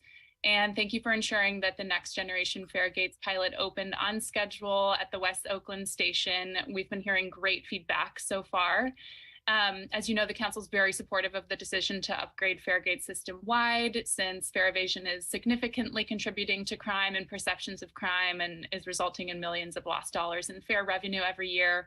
We know from recent polling that Bay Area residents and employers want to see a significantly safer and cleaner system, and specifically want to see stronger enforcement of the rider code of conduct and Fairgate improvements. So we appreciate you prioritizing the safety and overall experience of paying riders, and look forward to the on-time rollout of the new Fairgate system-wide. Thank you so much. Thank you so much, and we appreciate the Bay Area Council for being a great partner in this project and in others. So thank you for calling in. Director Foley, and again, I apologize, board members, for calling you by your first names earlier. Director Foley, please, followed by Mr. McPartman. No worries. Chairperson Simon, thank you. First off, to Sylvia, your team, and Bob, phenomenal job. You are ahead of schedule and under budget based on your numbers, which is what you want in the world of engineering. So that's fantastic. So thank you for all of your hard work in getting us where we are today. To the S Traffic team, to Ken and your folks, bravo. You were up to the task. We challenged you to get this done before the end of the year, and it's fantastic. I had the opportunity to spend part of an afternoon out at West Oakland and people watch, and the fare gates are great. I'm actually very impressed as not just, a member of the board, but as a rider. Seeing these gates, they're shiny and new. We all like shiny new things. But it's nice to know that we're investing in our system in a way that's thoughtful for the riders, but also addressing the concern we have around fare evasion and how that can tie into criminal activity. So I think we're doing what we can to be responsive. And I just want to say thank you so much for taking this first step in the right direction. I have some unsolicited feedback for you, so I'll provide that. First off, the ability to have bi-directional gates, I think, is fantastic. So anything we can do to keep supporting the idea that although a gate may say you can go through here, any open gate you can tap and go through. I tried it. I was able to do it. Hopefully it'll stay that way, because it is nice to be able to just grab a gate and go through. I know at West Oakland we have an accessibility gate that is, I don't know that it's fully complete yet. It looks like it's got like a plexiglass frame or panel, but it's not metal reinforced on the exterior of that.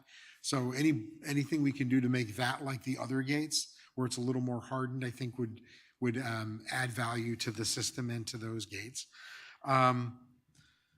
So those are my two sort of unsolicited feedback. Now I have a couple of things to share. We have a lot of funding partners that helped us get here.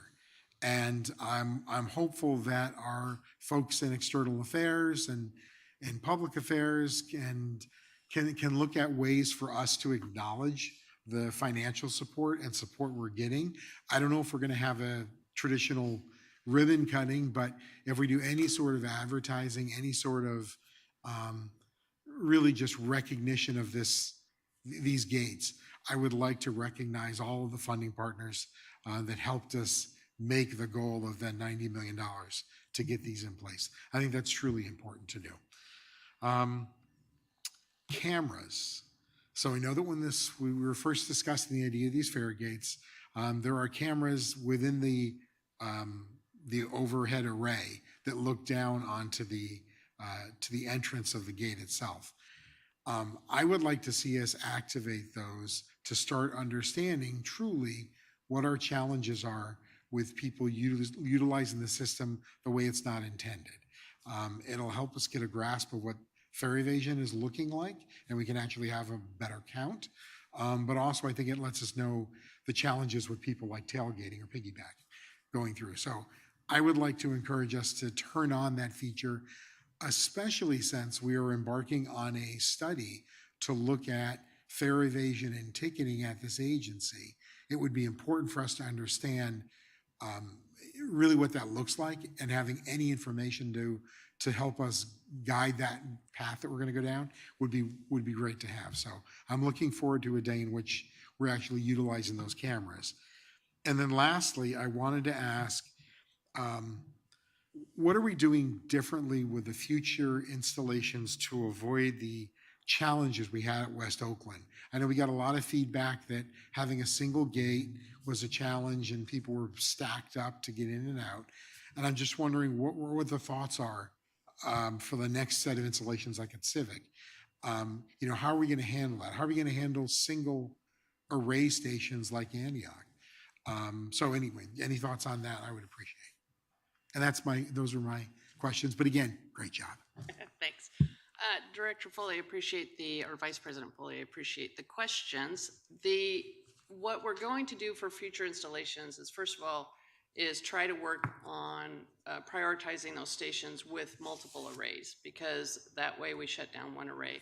Unfortunately, right now, and we're still looking at how we could do that, because of the way the gates feed back to the MCS system and the data system, it's hard for us to do a portion of an array and then the rest of the array. So in places where there is a single array system, we will still have to do something to help or offset while we've got that array down. But we are continuing to think of different ways to do it. If we could take down, 4 gates and leave the one, but that's just always going to be a struggle and a challenge. And each station is slightly different, so it's not a one-size-fits-all. Thank you. Thank you. Well, and thank you for modeling for us instead of doing a congressional hearing, I should say senatorial hearing, not wave the waters here, of getting your comments out and your questions so that the team could write them down and answer them appropriately. Director McPartland. Thank you very much. Great presentation, which is just the icing on top of the cake of all the hard work that everybody has done. And my congratulations and gratitude to all the employees that contributed to that. There's definitely a team effort. And you've already answered one of my questions, and I only had 2 so far. We're going to end up having a portion of an array shut down so that we can still have traffic going through. Do we anticipate any kind of bottlenecks associated with that during the rush hour? Yes, we do. It Because was rhetorical. we want our ridership to come up. So as the ridership grows, right, and we make it more enticing for people to come up, it's used to being able to use a certain number of gates and then narrowing it down to less that's just going to be natural. But we are going to do whatever we can to make sure that it's communicated well in advance, that we have a lot of signage, and we have an easier way to do that. And we'll take the lessons learned from West Oakland and apply it to those other stations that have a single array. I realize that every station is potentially unique and will need to end up having separate solutions. But is there any kind of, because the kind of questions that I'm going to be receiving and have received is, how long will it be down? Or how long will it take for the installation at any given station? Again, each station is slightly different. And one of the things, and that's why I love the time lapse, is you see that when they pull all those gates out, we don't know until they get pulled out what's in there. And we're doing a lot of work with scanning and looking at as-built and previous things. But it's really difficult to say that. So we will put out a schedule per gate or per station as we get closer to that station to let everybody know exactly how long it's going to be. These took from putting the walls up to down about 2 weeks. And so in general, I'd like to stick with a 2-week estimate per array. But Okay. But as we get closer and we figure out, any kind of efficiencies, we'll publish exactly when we're going to do them. Per array. So if you end up doing one array and then you move over and do the next array, Right. You could be there for a longer period of time, but generally 2 weeks. Okay. A last question for fare evaders. As we're going through this transitional process, you've got the core system, specifically, primarily in San Francisco, that these things are going to be set in, established into. Having said that, if someone evades getting on at Fruitvale or Castro Valley or any place else, when they end up doing that, and they try to exit, what's the solution? Do they have to go see the station agent? And that's what I think, imagine the thing is going to be. And there's potentially going to be a real nightmare in San Francisco. Yes, they need to go see the station agent. As we roll these out, we have commitment from BPD and transportation on having additional staff when we roll these out to help with those kinds of situations. But that is a potential that is going to happen. Okay. Again, job well done. Thank you very much. It's been a long time coming. Thanks. Thank you, Director McPartlin. I think that Director McPartlin raises a really important opportunity for us, as you all did with me with West Oakland, and providing a West Oakland focused presentation and deck for both our constituents in West Oakland who use that station, as well as city council members. So as each station begins its process, if we can use that similar model in providing the directors, and whether it's on your own websites and our websites with a timeline, what could happen. And I think we were really clear with writers, with all of the outreach from government relations. This is not going to be fun during construction. And we were very clear, very upfront, and I think it was actually really important to be clear. Clear is kind, even if the process is going to be sticky during construction. So thank you for that. We're probably not going to meet our goal of 11:05. So with that, just keep in mind that we do want to keep moving. Director Rayburn, you're next, followed by Director Allen. Thank you, Chair Simon. And I want to thank everybody in the audience from both the teams for coming out here today, from S Traffic as well as BART workers. And I also want to thank the BART board. It was your collective coalescence to prioritize this project that led the general manager to also prioritize this project and convey those thoughts. Good job, everyone. I've been watching this close up from the initial install. I was out there on the day when our video unit was putting up a camera for that time lapse.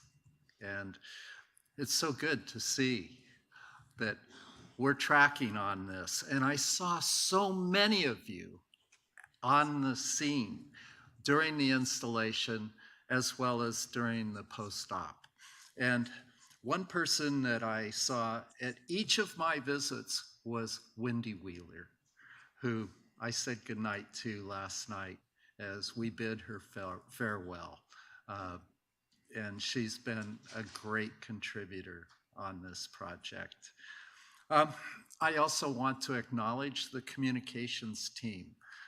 Anna Duckworth just knocked it out of the park with the news coverage that we've had.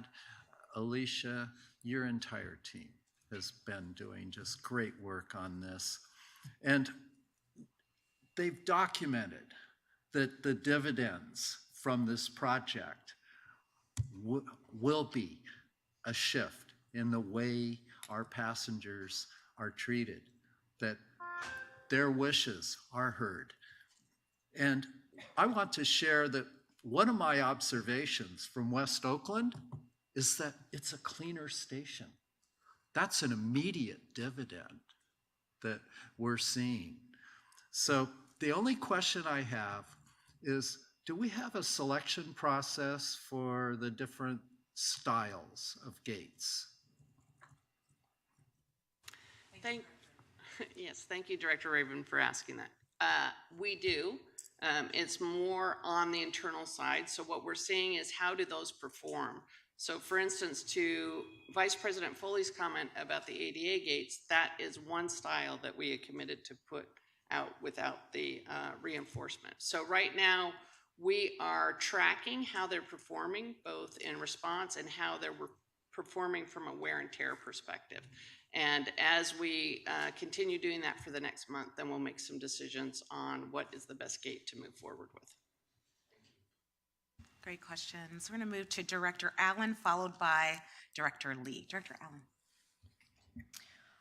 Well, thank you. I think a lot of thank yous have been said, and I echo all of those thank yous. I just want to mention I too wanted to push that gate open and make sure it couldn't push open. And thank you, Sylvia, for and S Traffic for accommodating me in the lab to make sure that I knew what we were getting, and for the many conversations that we've had over the last year and a half about fare gates.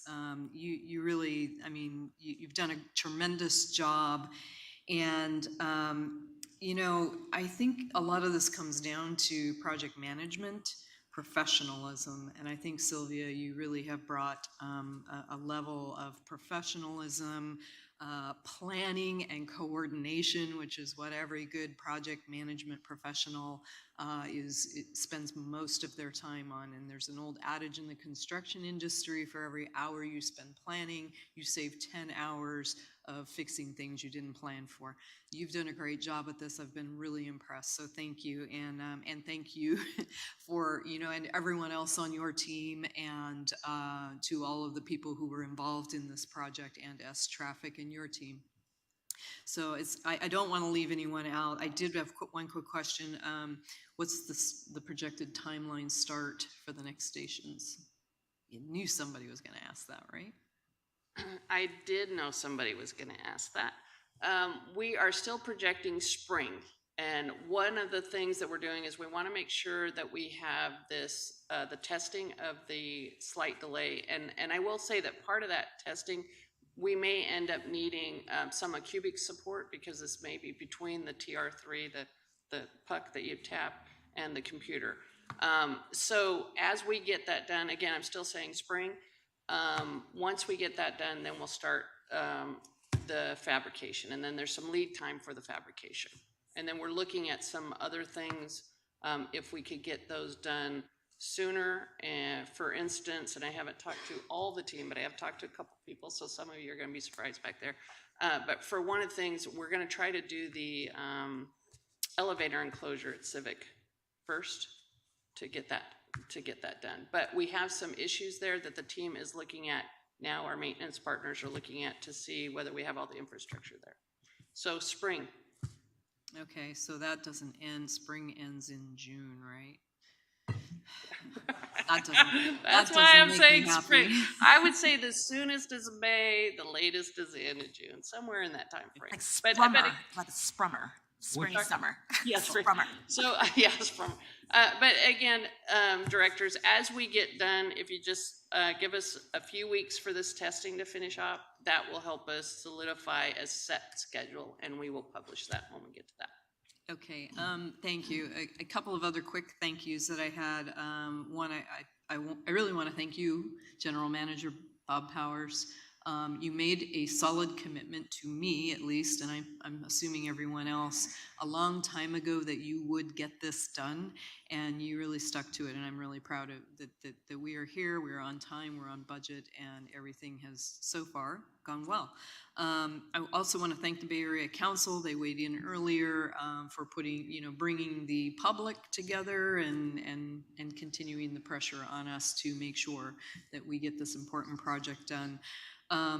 You know, this will be a game changer for BART. I'm convinced of that. I do want to clarify, you know, because I get all the naysayers who say, oh, it'll never work, right? People are going to do this and that. You know, this project was never designed at any point to stop 100% of fare evasion. This is a technology, it's a machine. It's the first layer of improvement of our fare evasion process. We still have to complement this with humans, and that would be, you know, the presence of our station agents, the presence of our police department personnel, and, you know, unfortunately, law enforcement. Sometimes we are going to have to still have law enforcement there to enforce the people who just insist that they are not going to pay, and they're going to disrupt others in doing so.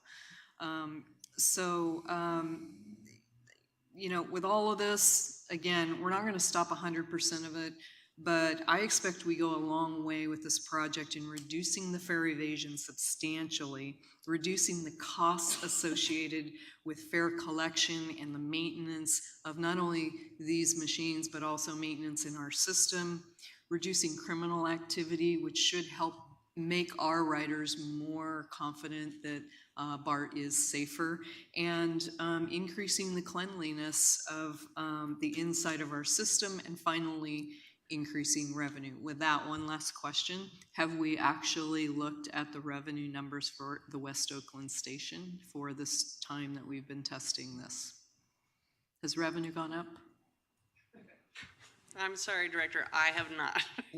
So we can double check on that. It's a good point, Director Allen. Yeah. Yeah, I mean, revenue and numbers of riders. It's not just based on revenue. Sure, it's a little, the concept is absolutely there, maybe a little early, but it's a point that we ought to be thinking through for sure. Right. I mean, because our machines count the number of people who pass through, right? Correct. So we get counts on that, and I would, I wouldn't be focused as much on the revenue from that, but the counts of the people who actually tap a card. Thanks. That's great. Thank you. All done? Okay, great. Thank you so much, Director Allen. Director Lee, followed by Director Ames, followed by Director Salzman, and we will end with President Dufty. Director Lee. All right, thank you so much, Director Simon. The whole team here, all the teams that were named, thank you so much for your energy, your enthusiasm, and diligence in this project.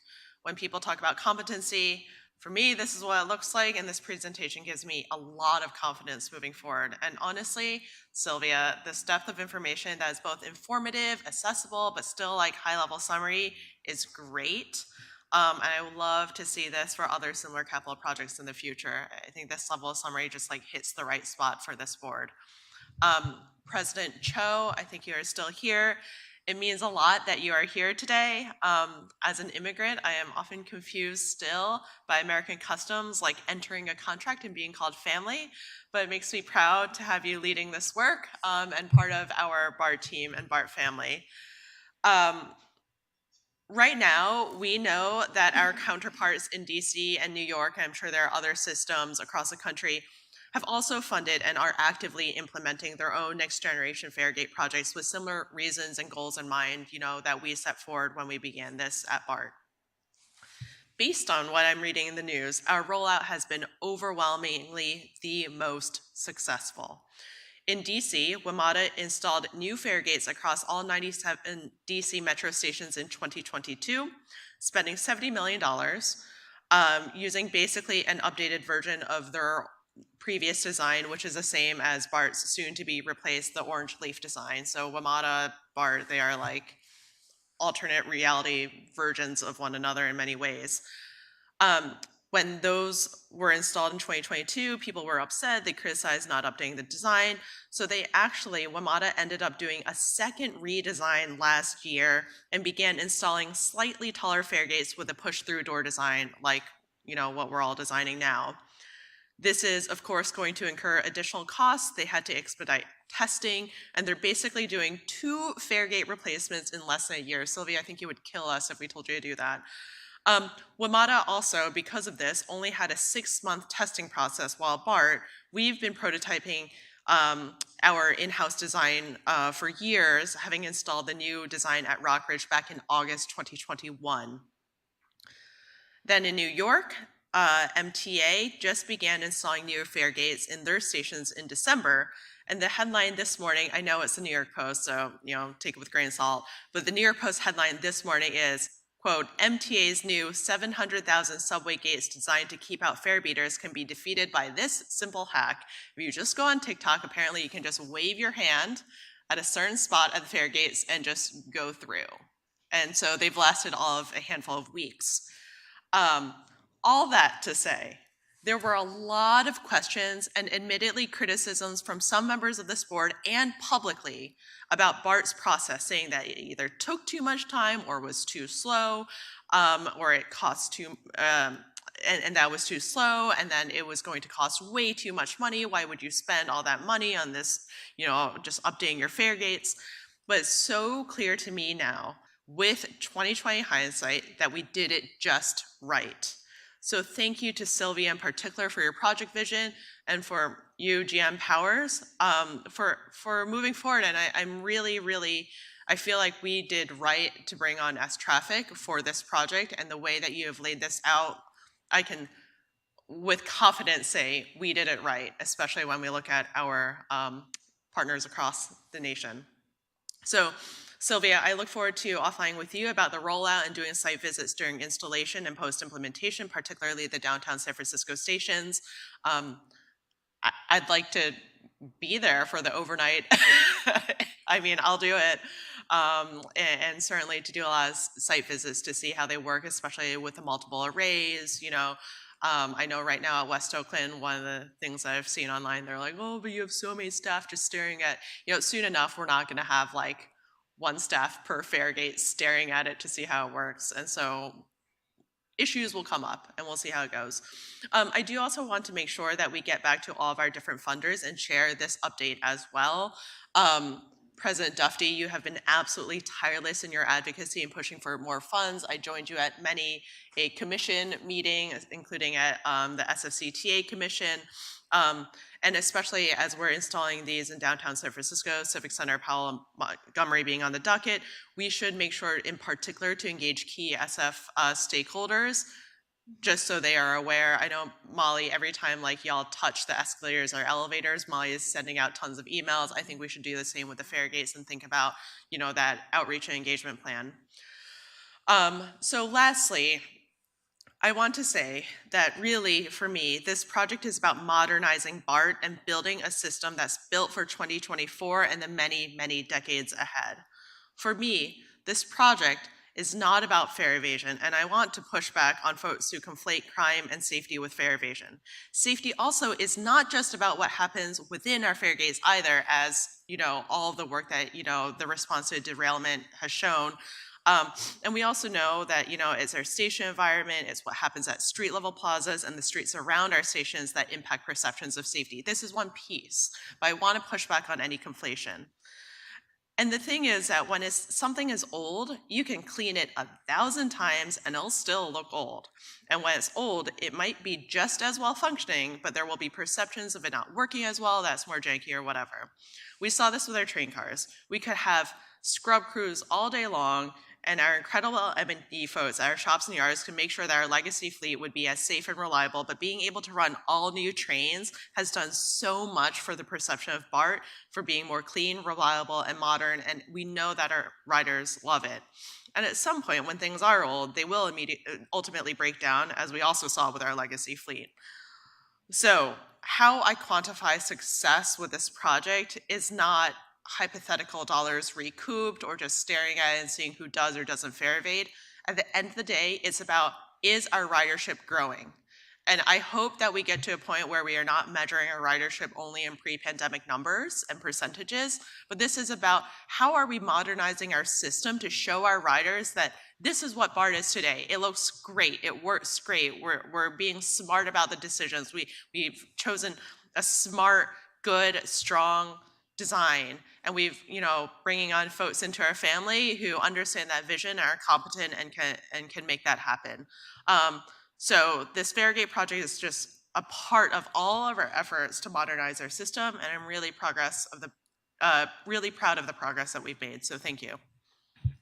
Thank you, Director Lee. And to Director Lee's point of lifting up our national partners who are all modernizing their stations and systems. I know that General Manager Powers and Sylvia's team is in consistent contact with especially our large urban partners all over the country, as we are and have since COVID really created a movement of being together, being as one, as a national transit community. So with this project and others, one of the things that I knew during my time as president, and I know now, the consistent conversations around lessons learned around every project is the central part of the leadership of this team. And so we will, no matter what, in this project and in others, also experience hiccups. And we're hoping that our national partners can also tell us their lessons learned as they've also probably encountered, similar issues. So thank you for lifting that up. And I just wanted to make sure that folks knew and the public that we are a part of a national coalition of modernizing, I don't know why I can't say that word today, our systems, especially in cooperation with the Department of Transportation and other national supporters. So with that, we have Director Ames and Director Salzman, and we'll finish with President Dufty. Director Ames. Thank you. I just want to reflect back that this board had fare gates as a priority in 2019, and it's been a long road, and I appreciate everybody's work here.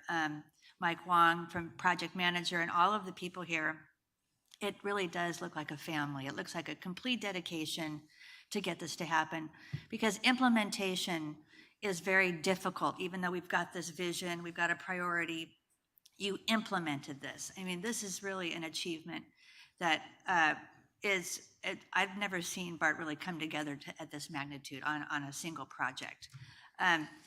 So I just want to reiterate that I would like to see presentations individually on individual stations, as Chair Simon brought up. I think that's very valuable.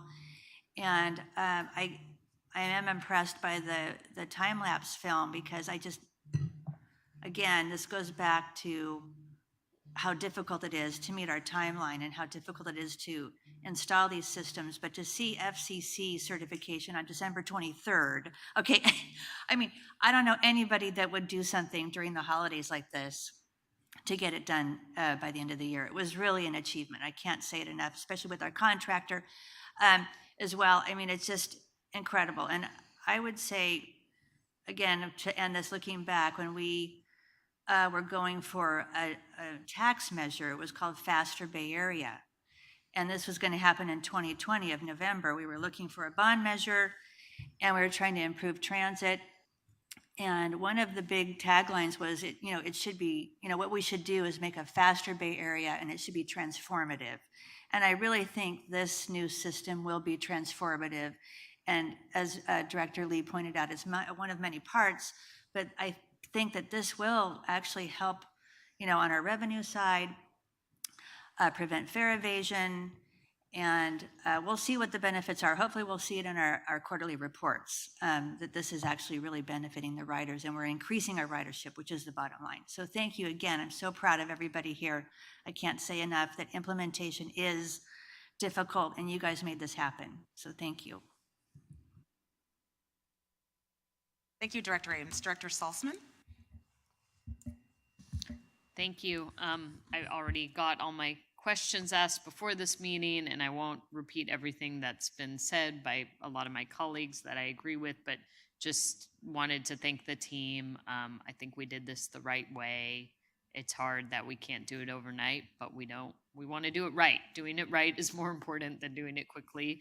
And I'm glad now we are on a plan to do it quickly from here on out. And I think riders are going to be really impressed.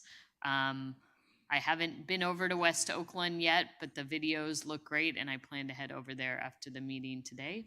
Anybody who hasn't been there and wants to join me to check them out and see them in person, and just, congratulations to the team, and I look forward to seeing everything else.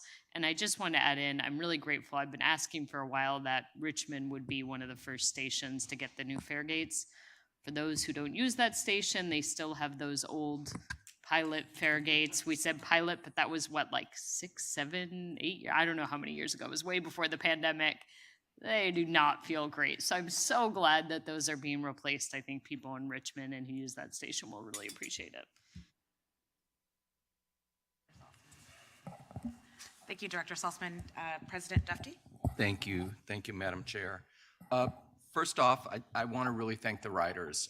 Last night before I turned in, I looked at my email, and I had 2 emails from folks that live around the 24th Street stations just saying how much they want to see this. And as I think everyone knows, that San Francisco has been struggling with street vending and a lot of drug dealing and violence that unfortunately has affected that community. And so getting here this morning and seeing that 24th Street is on the list is really just very gratifying. And we've worked in very close partnership with the city and county of San Francisco. I know for Supervisor Hillary Ronan, who serves on MTC but represents the Mission District, that this means a lot. And so I just really want to thank riders. It is the topic that most often has come up with my interaction with the people that I represent, is that they ask about it and why haven't we gotten on it and why haven't we done it. I also just want to say how sometimes I don't mind the counts on the votes. This is one that I'm really proud of, that's a 9-0, and it has been for a very long time. I want to associate myself with some of Director Allen's comments, and I want to thank her for being a champion on this project. And I really appreciated her acknowledgement of Sylvia. And we always joke about it. Usually if I have a laugh from one joke, I kind of stick with it over and over again. But I can very much remember the moment when Sylvia came to talk about project management, and that was her area of passion and expertise. And I just had never seen anyone be that excited about project management in my life. And so I want to thank Deborah for really pointing out that the chickens have come home, and so this is something that we can really be proud of. Civic Center has been a really challenging station for me to represent over several years, and no issue really demonstrates how things have changed in terms of the leadership of this agency. I was told that vacant custodial positions didn't exist. I had a tangle with the chief at the time, who I'll say was Chief Rojas, so you don't think it was Chief Alvarez, but Chief Rojas and I had very challenging conversations. I've probably spoken to him worse than anybody at BART in my 7 years, because I was so angry about what I saw at that station. And this agency, through Bob's leadership and his team, have made investments in Civic Center.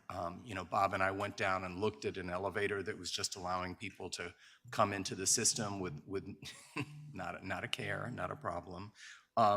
And Civic Center obviously is just it's a very challenging part of San Francisco, along with 24th Street right now. And so I think that the inclusion of these two stations, I hope, is really going to be a big change. And I appreciate also the comments about labor, and I want to cite, in addition to SEIU and AFSCME and ATU, I also want to thank the BART Police Officers Association, and Shane Reese has also been an advocate for Civic Center. And I think that we all recognize that if things go well, it will allow us to change some of our deployment of resources there. I've just been grateful for Urban Alchemy, just to say hello and good morning to people there, just to have a sense that there are eyes on the system. And I want to say, I can't wait for us to go to Sacramento so that we can tout the things that we have been doing. And I think I'd like a TikTok of Janice with some of her points about other transit properties that are struggling. I think this is really about our system having integrity. That is how I look at it, is that it's a system that, unless the federal government changes its attitudes, free transit is not going to exist. It may not exist in my lifetime. It will come at some point. But the investments that have been made at that station have really made me feel that our agency cares that people from all walks of life should be able to access a clean, safe, reliable system. And so, Bob, I just want to thank you very, very, very much. And for me, this is something that is like the greatest. Like, I think this is really something that recognizes that we've tackled a very difficult situation. We've brought people along with us. Some people who've been critical of us are now working in partnership with us, and I think that's the way we want to do things. And so I want to thank everyone, and I can't wait to answer some emails from my constituents and text messages over the next day. Thank you. Thank you, President. Before I give you the gavel back, I think, Sylvia, we've said it, you've heard it from 9 folks, but you are definitely the master of the Gantt chart. And we really, for those of us who are, skilled in urban planning, we know that it's very, very difficult to do huge projects. Some of us just know academically you've done it. I happened to, in my day job, go look for office space on Franklin Street one day, and just so happened there was about 20 engineers in this little room, which I then learned was the lab. And I go in as I'm going to the restroom, and it's a fair game. And folks thought I just showed up sneakingly.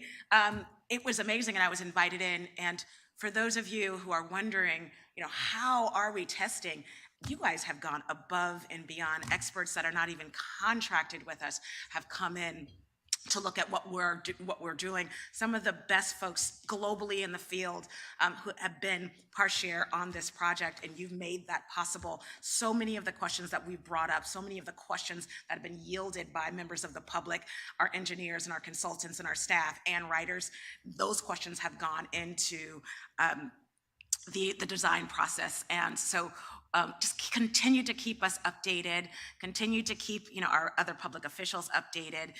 Part of this Fair Gates, as you all project have said, is a part of an integral system of public safety at BART. It includes lighting, it includes our track system, it includes our public safety staff, including our sworn police officers, our cleaning staff. You all have come together really as a team to understand that safety in our system is very much indeed holistic. So we're very, very, very thankful for you all.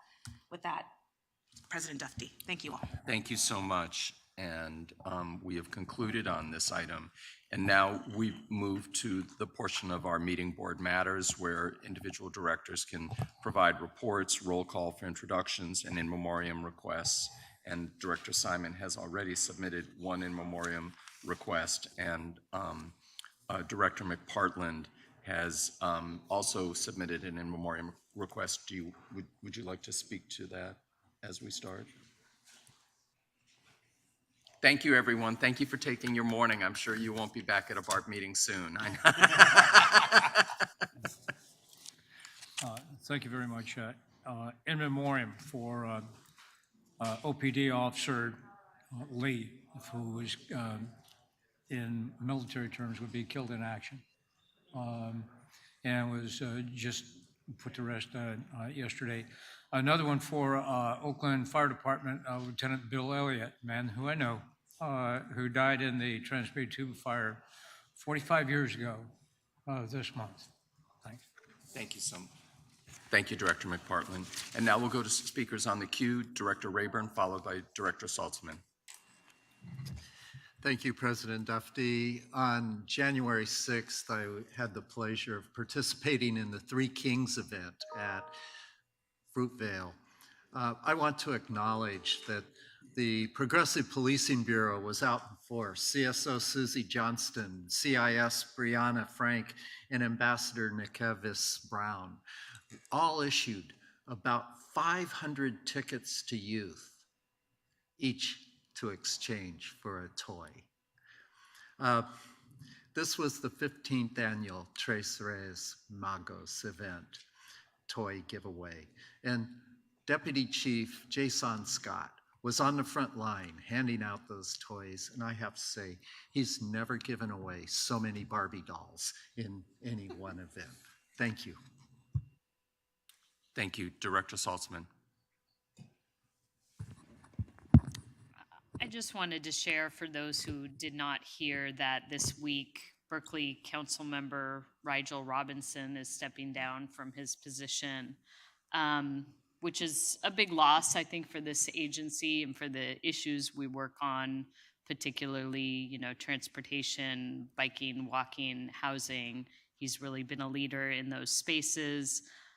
He was the youngest Berkeley City Council member, and the reason he's leaving is because he has been harassed and stalked throughout his term, and that has now led to his family as well becoming targeted. And I just want to say, and I know some of our board members have experienced similar things, it's just unacceptable that it's gotten to this level in local politics. I think we kind of expect it at the national level, which is horrible too, but just for anybody in the public listening, think before you you treat anybody in this way, whether they're just a member of the public, whether they're an agency staff member, whether they're an elected official. Nobody deserves to be treated like this. And it's a huge loss to have such a leader step down, but completely understandable. Thank you so much, Director. Director Simon. Thank you so much, Director Salzman. I was very sad to hear of our dear colleague's resignation, and the realities are real, and the horrific vitriol is also real, and we can definitely stand up to that and fight it with grace and love and good work.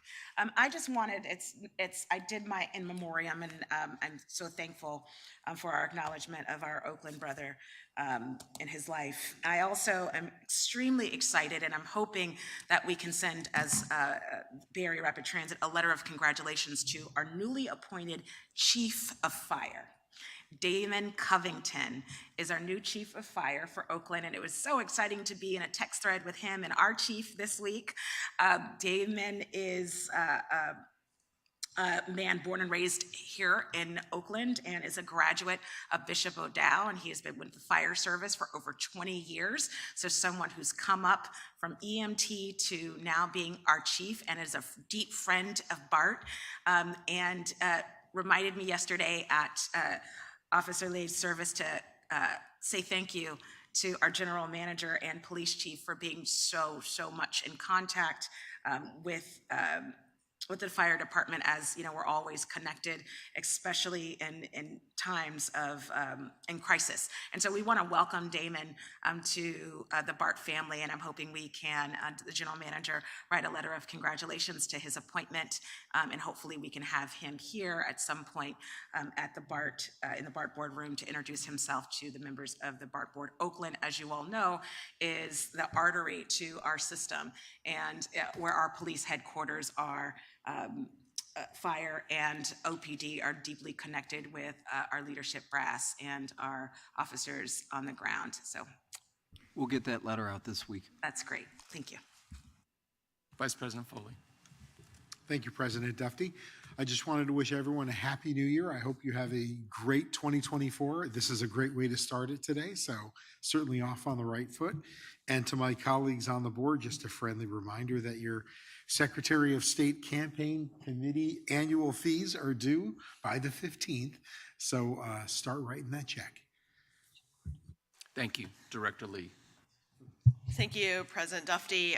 Just wanted to note two things. I know that the Samoan Community Development Center was our Holiday Toy Drive recipient, and I actually got to visit their site last week on January 2nd.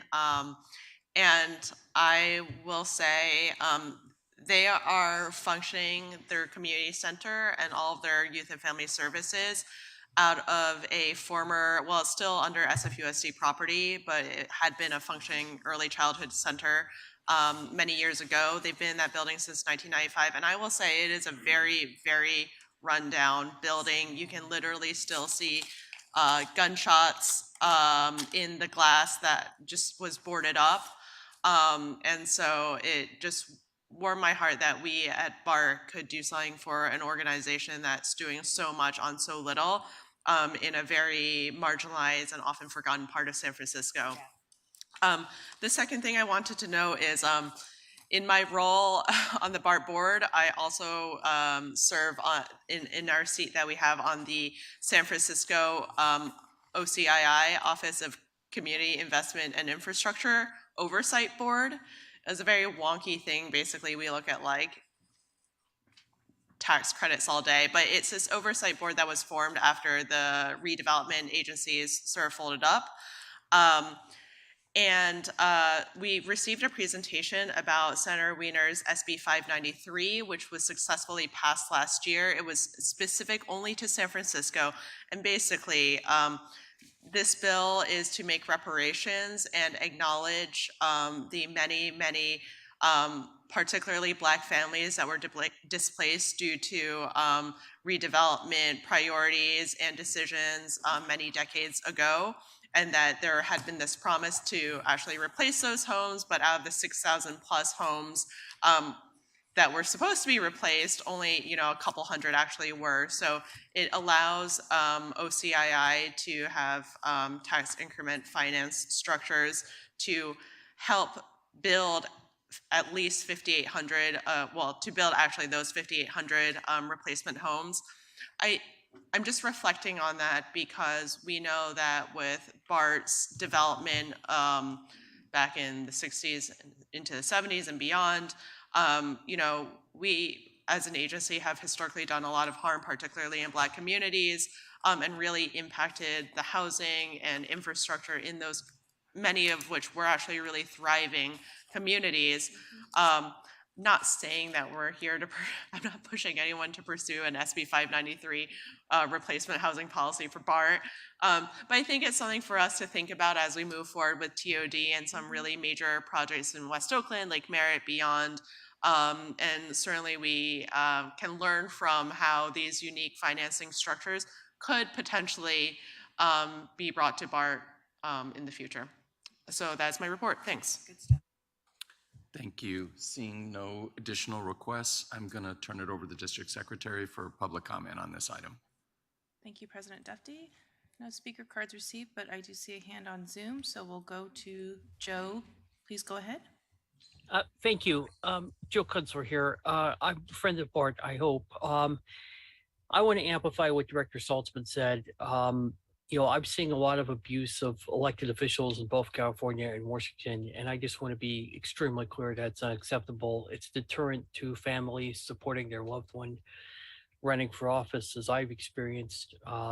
It's something that is going on in San Francisco now towards my good hero, Catherine Stephanie, and needs to be condemned as well. And while I'm talking of strong women, I can't help but give a shout out to Bart's Elisa Trost because her Twitter game is A+ today. I'm grateful you guys are doing the Fair Gates as well, you know, so that there's fairness and less human enforcement of fairs. And I will leave you with that uplifting thought and my best to all board members. Thank you for your public service. I always appreciate your commendation of Ms. Trost, so thank you so much. Any other public comment speakers? There are no additional hands raised. Great. I want to thank the district secretary and the general manager for making my, beginning meeting of the year seem effortless and moving forward quickly. And I'm sure that we're going to commit that all meetings will end before noon. So yes. All right. Thank you. So now we, life disappoints. It's okay. So, Madam District Secretary, do you want to read this portion, or what do we, as we're going to move into closed session? Yes. So the board is now going to move into closed session under items 12A and 12B. That's conference with legal counsel, existing litigation, and public employee employment. The board will reconvene after the conclusion of closed session and open session to make any announcements, if any. And pausing for a moment for public comment. I didn't get any speaker cards. I don't see any hands raised, so I think we're ready to go. Great. Thank you. This meeting is adjourned. Recessed. Correct.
We're just waiting for some board members. Thank you.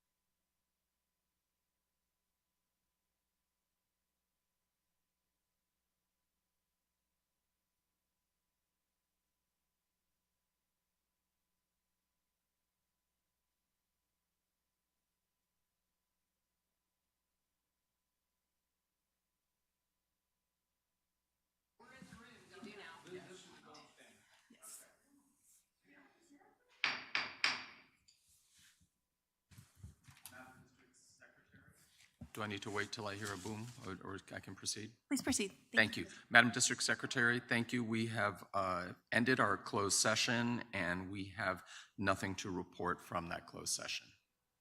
So now we are adjourned. Thank you. For 'em to do that?